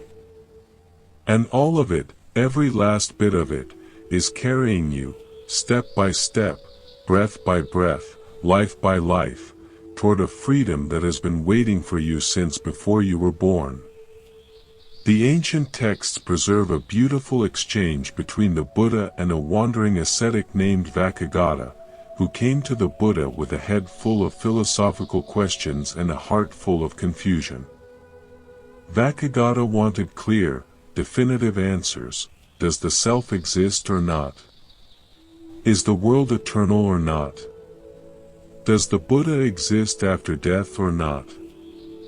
He fired question after question, demanding yes or no answers to puzzles that had been tormenting philosophers for generations. And the Buddha, with a patience that must have been extraordinary, declined to answer most of them. Not because he did not know the answers, but because the questions themselves were wrongly framed, built on assumptions about the nature of self and reality that did not hold up under careful examination. Vakagata was frustrated. He felt like a man reaching for something solid and finding only air. Does Master Gautama have any position at all? He asked, his voice edged with exasperation. And the Buddha replied with one of the most remarkable statements in the entire canon. He said that he had put away all positions, all views, all theories. He said, what the Tathagata has seen is this, such is form, such is the arising of form, such is the passing of form. Such is feeling, such is perception, such are mental formations, such is consciousness, such is their arising, such is their passing. He had seen reality directly, without the filter of any philosophical position, and what he saw was a process, an arising and a passing, a flow that could not be captured by any fixed proposition. And then, with characteristic gentleness, the Buddha offered Vakagata an image. He asked, if a fire were burning in front of you, would you know that a fire was burning? Vakagata said yes. And if someone asked you what fuel sustained the fire, could you answer? Yes, the fire is sustained by grass and sticks. And if the fire went out, would you know it had gone out? Yes. And if someone asked you, in which direction has the fire gone? East, west, north, south, what would you say? Vakagata paused. That question does not apply, Master Gautama. The fire burned dependent on fuel. When the fuel was consumed, the fire is said to have gone out. It did not go anywhere. The Buddha smiled. In exactly the same way, Vakagata, the being who has been liberated, has been released from designation by form, by feeling, by perception, by mental formations, by consciousness. That being is deep, immeasurable, unfathomable, like the great ocean. To say that being is reborn does not apply. To say that being is not reborn does not apply. To say that being both is and is not reborn does not apply. To say that being neither is nor is not reborn does not apply. This exchange is stunning in its implications. It reveals that the Buddhist understanding of rebirth, and of its cessation, is not a simple, binary proposition. It is not, yes, you are reborn, versus, no, you are not reborn. It is something far more subtle, far more mysterious, and far more honest than any neat philosophical formula can contain. The liberated being, the one who has extinguished the fires of craving, aversion, and delusion, has not gone somewhere. Has not been annihilated. Has not continued in some modified form. Has transcended the very categories within which such questions make sense. And this is perhaps the deepest teaching on rebirth that Buddhism has to offer, that the ultimate answer to the question, is rebirth real, is not yes and not no, but something that lies beyond the reach of yes and no altogether. The cycle of rebirth is real for beings who are caught in it, just as the fire is real for as long as it has fuel. But the cycle is not an eternal, unavoidable prison. There is a beyond, an unconditioned, an unborn, an undying. And it is not reached by holding tighter to any particular view about rebirth or non-rebirth, but by releasing, gently and completely, every view, every clinging, every desperate attempt to pin reality down with words and concepts. This might sound frustratingly elusive to a mind that wants clear answers.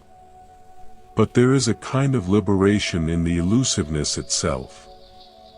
It means that the deepest truth about our existence is not something that can be captured in a doctrine, owned by a tradition, or reduced to a bumper sticker. It is something that can only be known through direct experience, through the patient, dedicated cultivation of a mind that is clear enough and still enough and open enough to see things as they actually are. And friends, this is where the teaching on rebirth circles back to the most personal and most immediate dimension of our lives. Because whether or not we ever attain the kind of meditative depth that allows us to see past lives directly, whether or not we ever resolve the philosophical questions to our complete intellectual satisfaction, the teaching on rebirth offers us something that is available right now, right here, in this very moment, a way of seeing the world that is richer, more compassionate, more wonder-filled, and more deeply connected than the flat, materialist worldview that so many of us have been taught to accept as the only rational option. When you look at a stranger and consider the possibility that this being has been your mother, your child, your dearest friend in a life you cannot remember, something softens in your chest. When you face your own suffering and consider the possibility that it is not random and meaningless but part of a vast, intricate process of learning and growth that extends far beyond this single life, something loosens in the knot of pain. When you contemplate your own death and consider the possibility that it is not an ending but a transition, not a wall but a doorway, something eases in the tightness of fear. These shifts may not require absolute belief in rebirth. They may not require any belief at all. They may simply require a willingness to hold the possibility gently, to let it inform your perspective without demanding that it replace your existing worldview entirely. The Buddha himself, as we explored earlier, was perfectly comfortable with people who approached his teachings tentatively, testing them against their own experience, taking what resonated and setting aside what did not. He trusted the Dharma to do its own work in its own time, and he trusted the intelligence and sincerity of those who came to hear it. There is a quality of gentleness in this approach that our age desperately needs. We live in a time of hard certainties and bitter divisions, where people on all sides of every question feel compelled to defend their positions with aggressive conviction, as though admitting uncertainty were a sign of weakness. The Buddhist approach to the question of rebirth, and to all the great questions of existence, models a different way of being, confident enough to walk the path without needing to have every question answered in advance, humble enough to acknowledge the limits of what any human mind can know, and wise enough to recognize that the most important thing is not what we believe but how we live. And how we live is shaped, moment by moment, by the quality of attention we bring to our experience. Are we sleepwalking through our days, acting on autopilot, reacting unconsciously to the stimuli that bombard us from all sides? Or are we awake, present, aware of the seeds we are planting with every thought, every word, every action? The teaching on rebirth raises the stakes of this question enormously. If the seeds we plant today bear fruit not just tomorrow but across lifetimes, then the quality of our attention is not a luxury or a nice to have. It is the most consequential thing about us. But please do not hear this as pressure. Do not hear it as one more item on an already overwhelming to-do list. The beauty of the Buddhist path is that it does not ask you to be perfect. It does not ask you to achieve some impossible standard of constant mindfulness and flawless virtue. It asks you simply to begin. To notice. To care. To take one small step in the direction of greater awareness and greater kindness, and then another, and then another. And to trust that each step, no matter how small, is contributing to a momentum that will carry you forward, life after life, toward the peace that waits at the heart of all things. There is a lovely image that one of the ancient teachers used to describe this process. He compared the practice of cultivating goodness to filling a bucket with water, one drop at a time. Each individual drop seems insignificant, barely worth the effort. You look at the bucket and it seems as empty as before. But drop by drop, day by day, life by life, the bucket fills. And one day, a single drop falls, no different from any of the drops that came before it, and the bucket overflows. That is enlightenment. Not a sudden, miraculous event that comes out of nowhere, but the natural, inevitable result of a process that has been unfolding with quiet persistence across an almost unimaginable span of time. Your practice right now, in this life, is adding drops to that bucket. Every moment of kindness is a drop. Every moment of patience is a drop. Every moment of genuine presence with another human being, seeing them fully, hearing them truly, meeting them with an open heart, is a drop. You may not see the bucket overflowing in this lifetime. That is perfectly all right. The drops do not evaporate. They accumulate, faithfully and without fail, carried forward by the stream of consciousness from one life to the next, building toward a fullness that, when it comes, will be the most natural thing in the world. And here is something else that is worth remembering. On this long journey through the cycle of birth and death, you have already accumulated an enormous amount of goodness. Think about it. The very fact that you are here, in a human body, with the ability to hear teachings about the Dharma, with the interest and the sensitivity to engage with these questions at all, is evidence of tremendous accumulated merit from previous lives. The Buddha said that a human birth is not given to just anyone. It is the fruit of a specific kind of karmic development, a history of ethical conduct, generosity, and mental cultivation that stretches back further than we can trace. You are not starting from zero. You are continuing a journey that has already covered an incredible distance. And the fact that something in these words resonates with you, that something in your heart recognizes the truth behind these stories and teachings, may itself be an echo of past life connections to the Dharma, seeds planted long ago that are now beginning to bloom in the garden of this present life. So be gentle with yourself. Be patient with your progress. Be kind to the being who is doing their best to navigate this complicated, beautiful, heartbreaking, wonder-filled human existence. That being has been on the road for a very, very long time, and they deserve your compassion, not your criticism. They deserve your encouragement, not your judgment. They deserve to be treated with the same tenderness that you would show to a dear friend who has traveled a great distance and still has far to go. And extend that same tenderness outward, to every being you encounter. Because every being you encounter is on the same road, carrying the same accumulation of joy and sorrow, wisdom and confusion, light and shadow. Every being is doing their best with what they have, shaped by a history of karma that you cannot see and cannot judge. The person who cuts you off in traffic is a being who has been your mother. The person who speaks harshly to you is a being who has, in some distant life, held you while you wept.